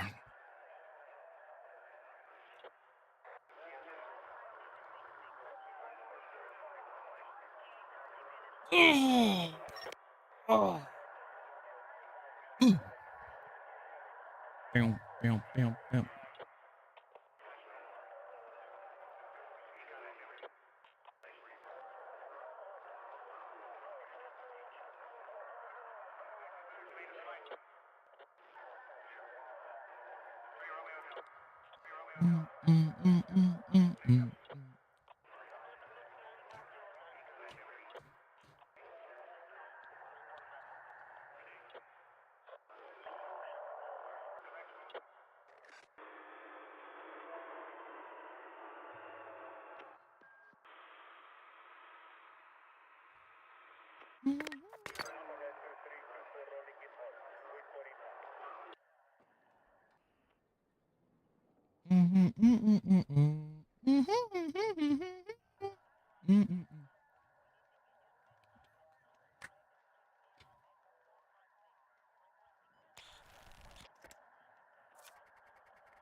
Boom, boom, boom, boom, boom, boom, boom. Okay, we got to go.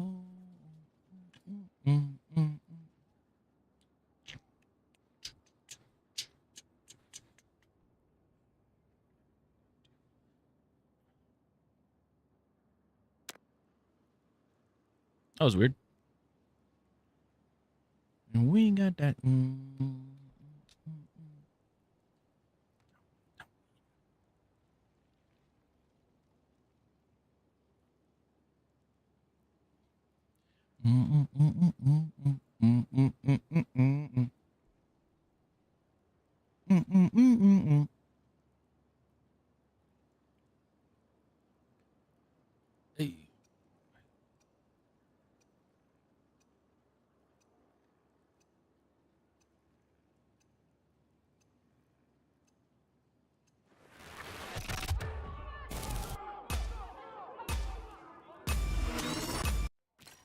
Hey. Hello?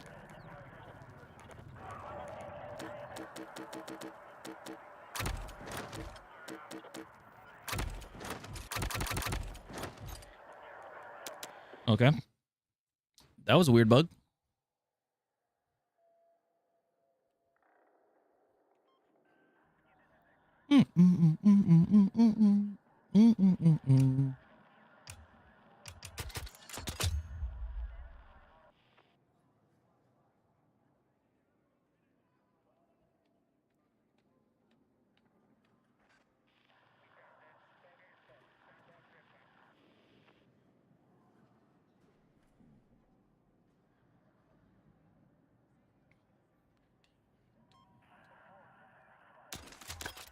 Hey, hey, hey, hey, hey.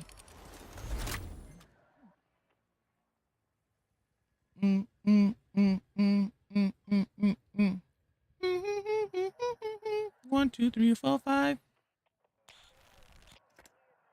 To ignite.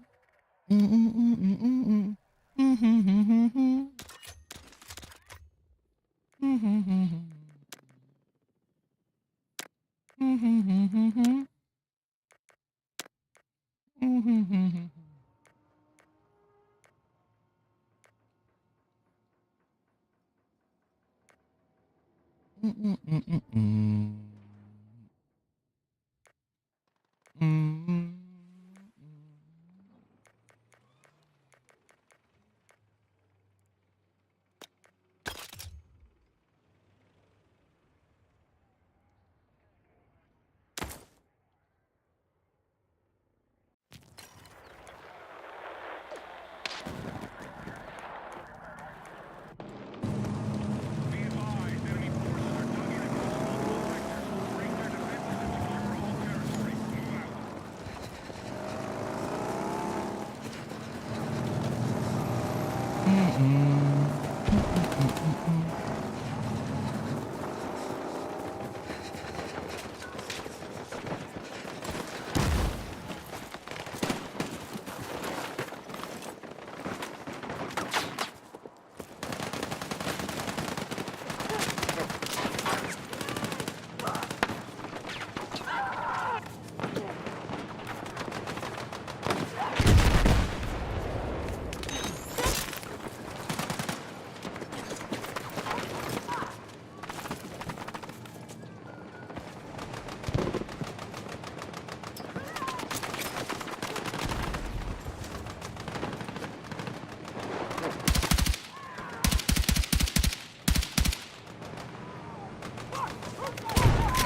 I don't have smokes. Yeah, these aren't smokes.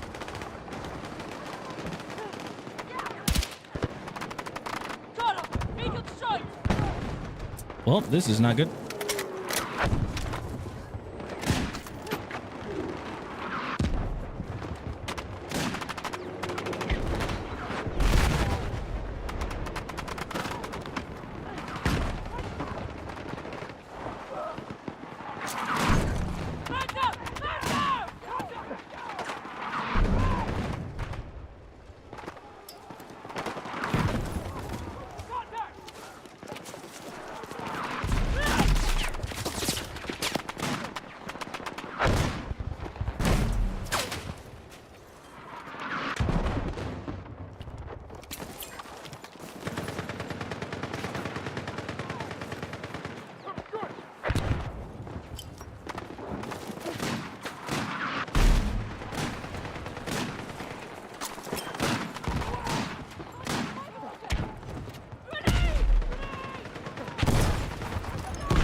No, no.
Advise,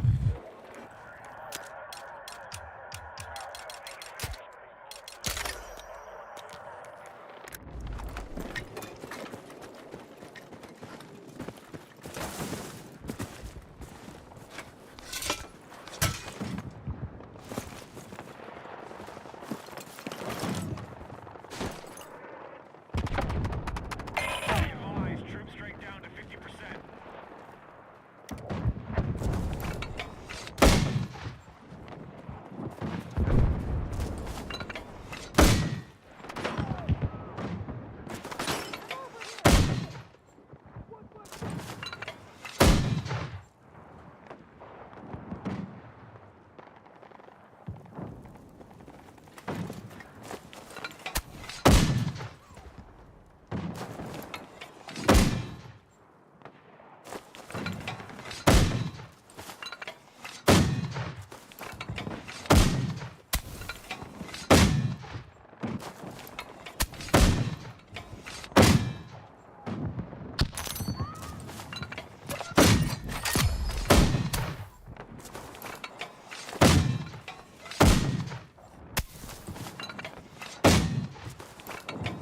Oh goodness.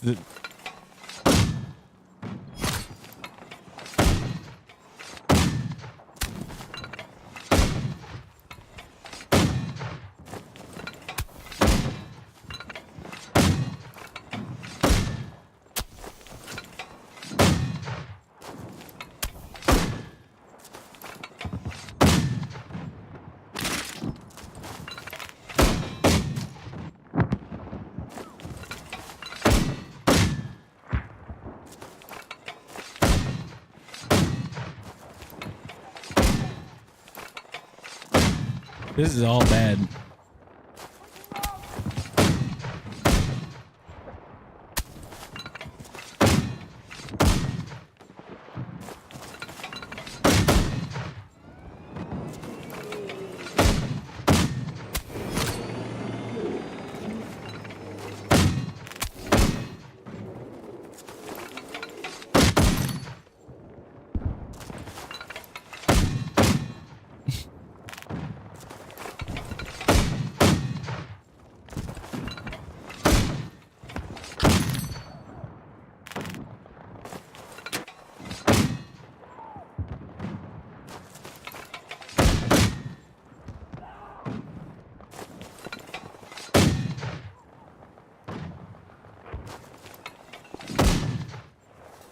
Let me see here.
This is so dumb. This is so dumb.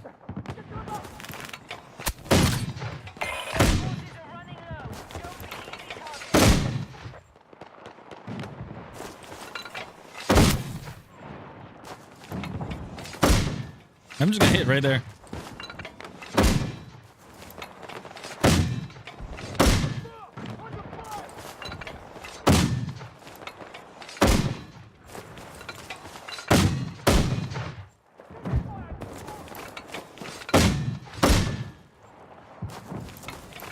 Dude, this is a problem. This is a huge problem.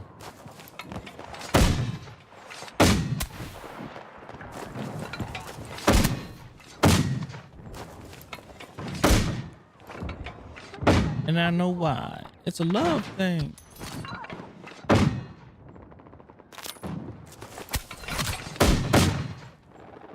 You my new obsession. All I want to do. You my new top of the world with your baby. I wanna dance and party tonight. I'll be on top of the world with my baby. And I wanna rock your body all night. La la la la la la la la la la la. That's crazy.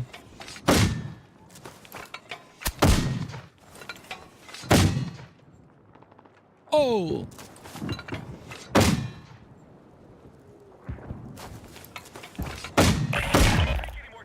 Ooh, girl, watch out now.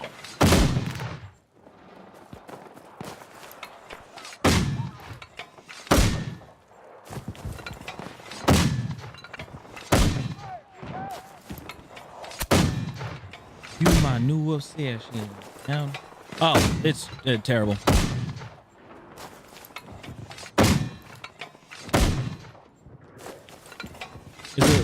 It's filling it filled up with bots, so now I'm just playing casual breakthrough. We're losing. I'm just showing how stupid this is. How insane. Open like outdoor maps. Because of the update of what they did, you can literally deploy a mortar right in HQ and just see here. It's crazy. The other thing I found out why I got a restriction on TikTok, I think it was due to my vaping on stream. Oh, yeah, that could be a reason. No, but you said because you said it was violence, didn't it? It's like you got a restriction because of violence.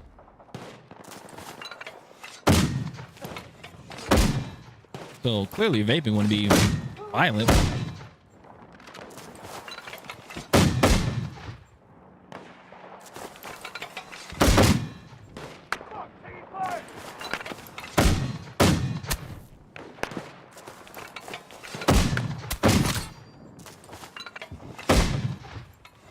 That's right, scatter like roaches. Oh shit.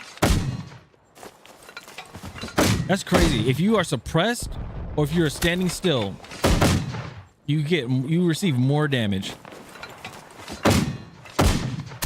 with a mortar. That's insane.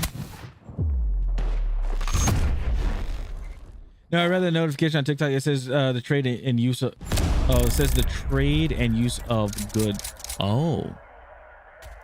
Oh. Well, that's interesting.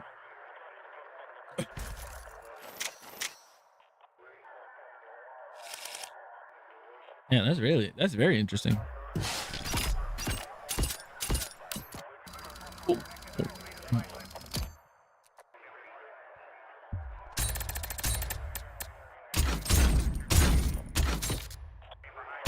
Oh, we're on the VCR. We're on the cassette tape. I'm just kidding. It's not like cassette tape. VCR. So.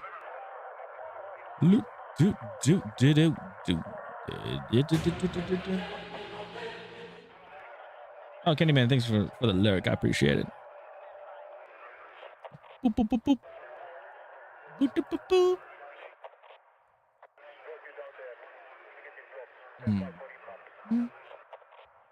But it is okay. So it'd be 5 o'clock here. So it would be what in the UK? It'd be 9, right? 9 a.m.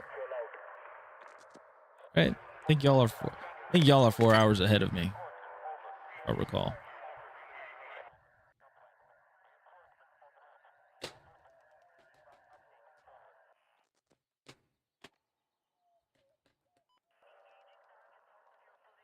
Also, what plugin do you use for multi-streaming? I use Atom. AITUM. Now, the thing is, for TikTok, you need a stream key, so you have to be a part of like a creator network thing. in order to do it. But I do it. I stream on Twitch. Twitch I have as the main thing, and then then you're good. Yeah, Twitch I have it on my main, the built-in stream. Then I have another one I created, and that was for YouTube. And then I have vertical canvases. I have one for YouTube vertical, and then one for TikTok. But I haven't, because I play music and stuff. If you do like a second stream or whatever on YouTube, somehow the audios are weird. Dude, that ATEM is so confusing. When it changes all his OBS to ATEM Stream Suite. See, I don't use that. I don't use Stream Suite. I still have the just plain old ATEM. And also, I'm still sitting on I'm on old OBS. I'm on 31.04. I know usually people are like, you need to update it. Nah.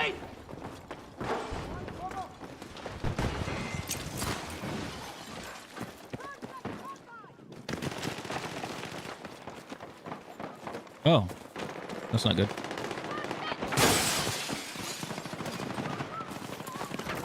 Cover short!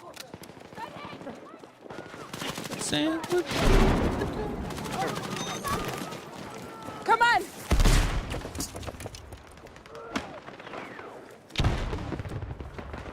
Oh shit, I don't have any.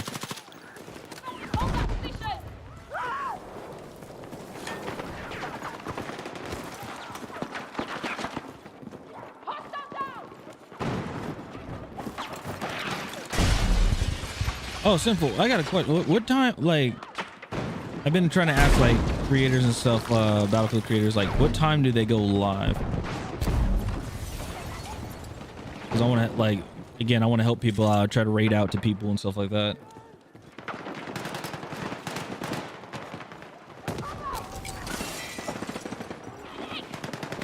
Want everybody to grow.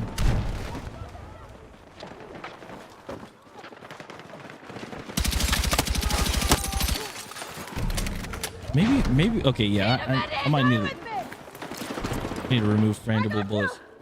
So I stream Monday, Wednesday, and Friday, 7:30 p.m. Okay.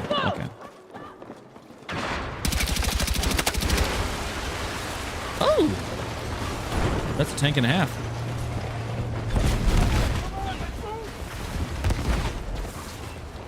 Okay.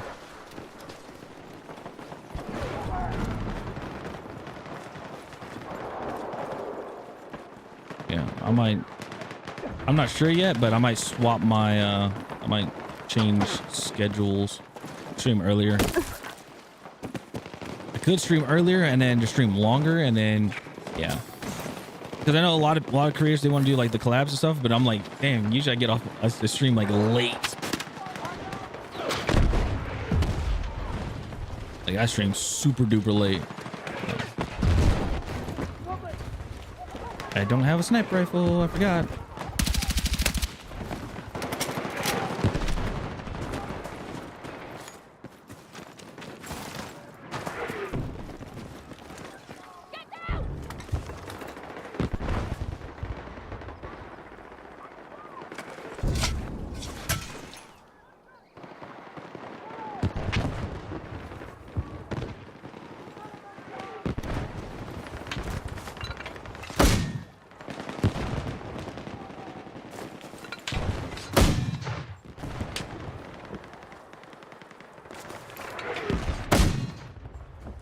But if I stream during the day, 9 a.m. ish, struggle to fill games. I got you.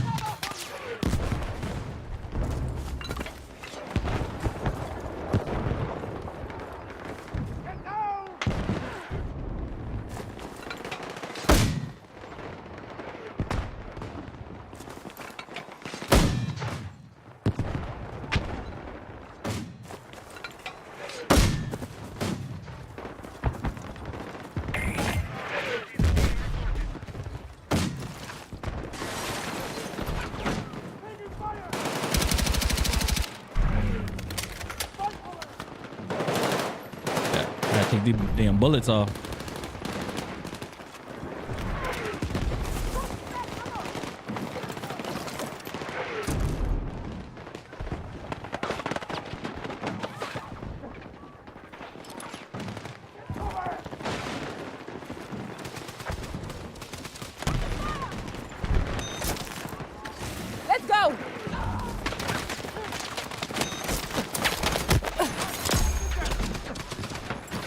Sorry, guys. Had to do it.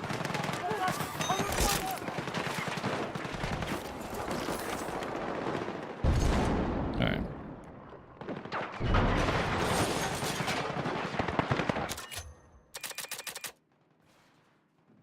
Spot with a drone.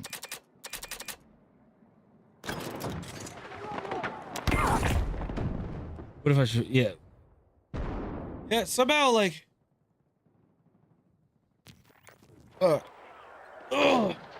Yeah. Somehow with this, with everything, I don't know. Oh, man. Oh shit.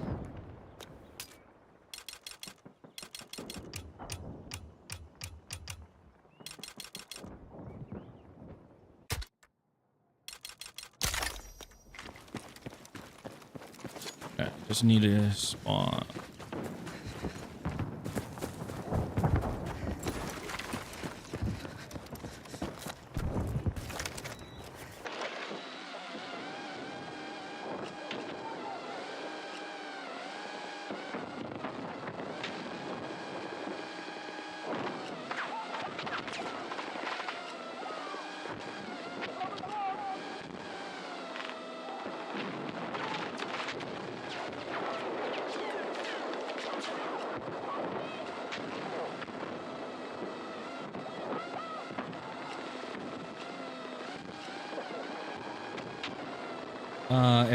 It has to be matchmaking issues. Can't tell me that 63 people aren't playing early hours or early morning. I know. It is weird.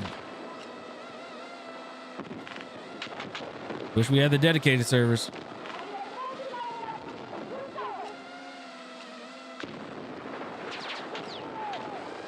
Let's see. Oh, let's see if October, because usually it's the what do you call it? They say like wait. Usually like Battlefield, we gotta wait a year. Usually like stuff picks up in a year. So like, who knows?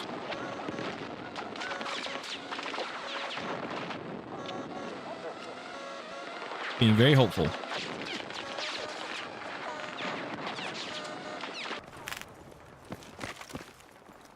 I think that would fix a lot of their problems. Yeah.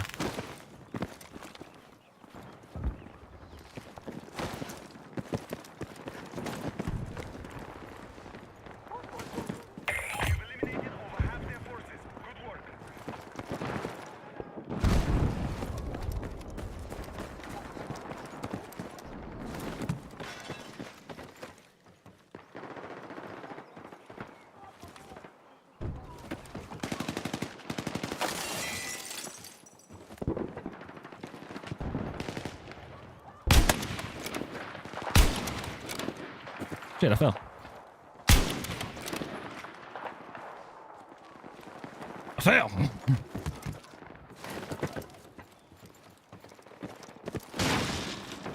Oh, absolutely. I'm very hopeful. I still love this game regardless of its current state. However, with 2042, I hated that game. Man, I used to like it. You know what the funny thing is? I didn't play multiplayer on 2042. The only thing I played was Hazard Zone. Hazard Zone, somehow it was fun, and then nothing else happened to it.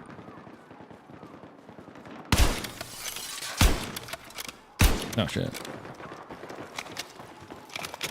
Yeah, like after, I don't know what happened with Hazard Zone, but I was like, okay.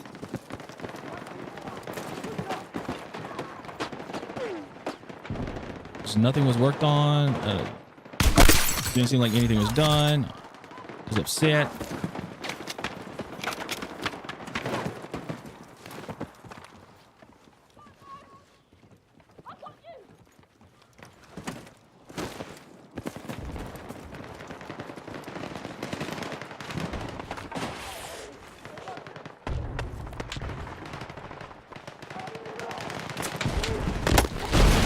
Ow. Mainly, I played to hit my long shots, 2,000 meters and stuff. But apart from that, I barely played it. City boy! City boy! Psycho Trick, thank you so much. Psycho Trick, thank you so much for the follow. I appreciate it.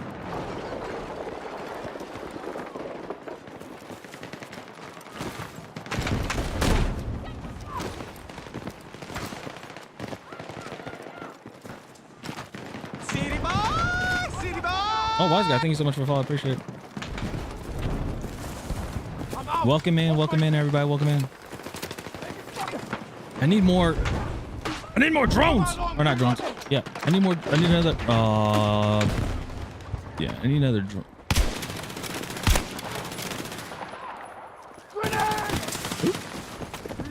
Don't do that.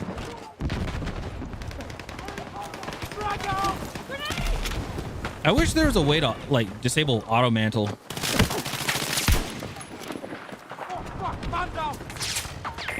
That's one thing for sure. Oh shit.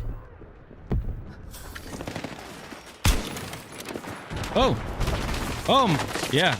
I haven't sniped using this controller. Holy, this is. What the? Anybody just see this water skip I just did? What the heck? Did I hit like 3 more bike launch headshots last night? Damn. That was the weirdest fucking thing that was the weirdest thing I just ever seen in my life. Honestly, don't think I can recreate that. All right, so I ran, I jumped, and then no, it didn't work.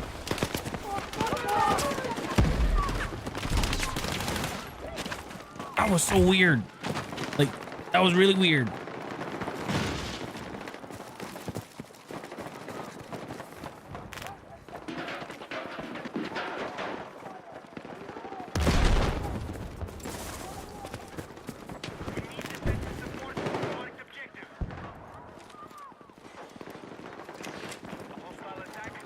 I will say this, you really can't see anything.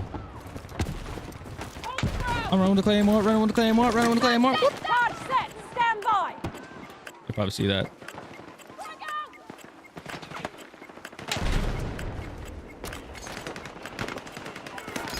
If I do this, like it.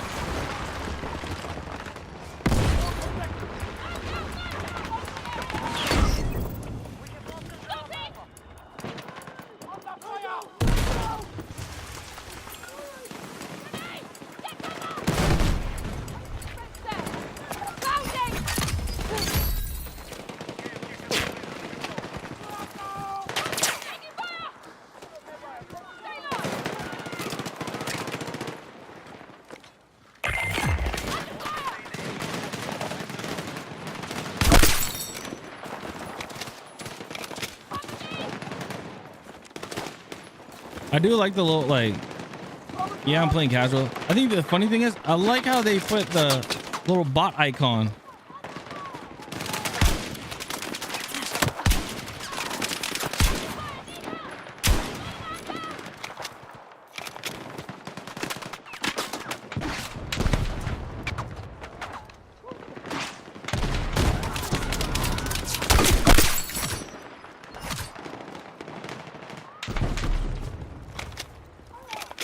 I ain't gonna lie, I'd be pissed about that.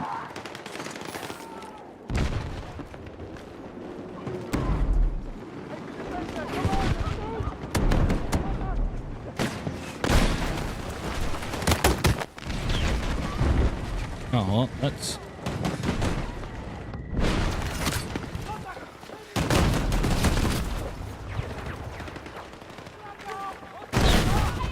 I was like, I ain't got C4, so I can't do shit.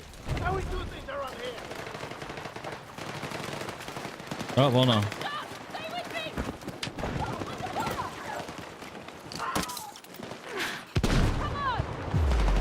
Oh, simple Discord, like send it to me on Discord or Whisper.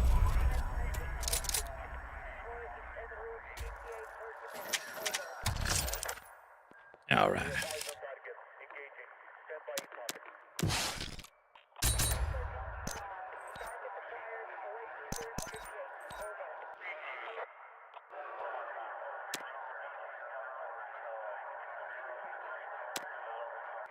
All right, I do that and I get this, I get the patch. All right.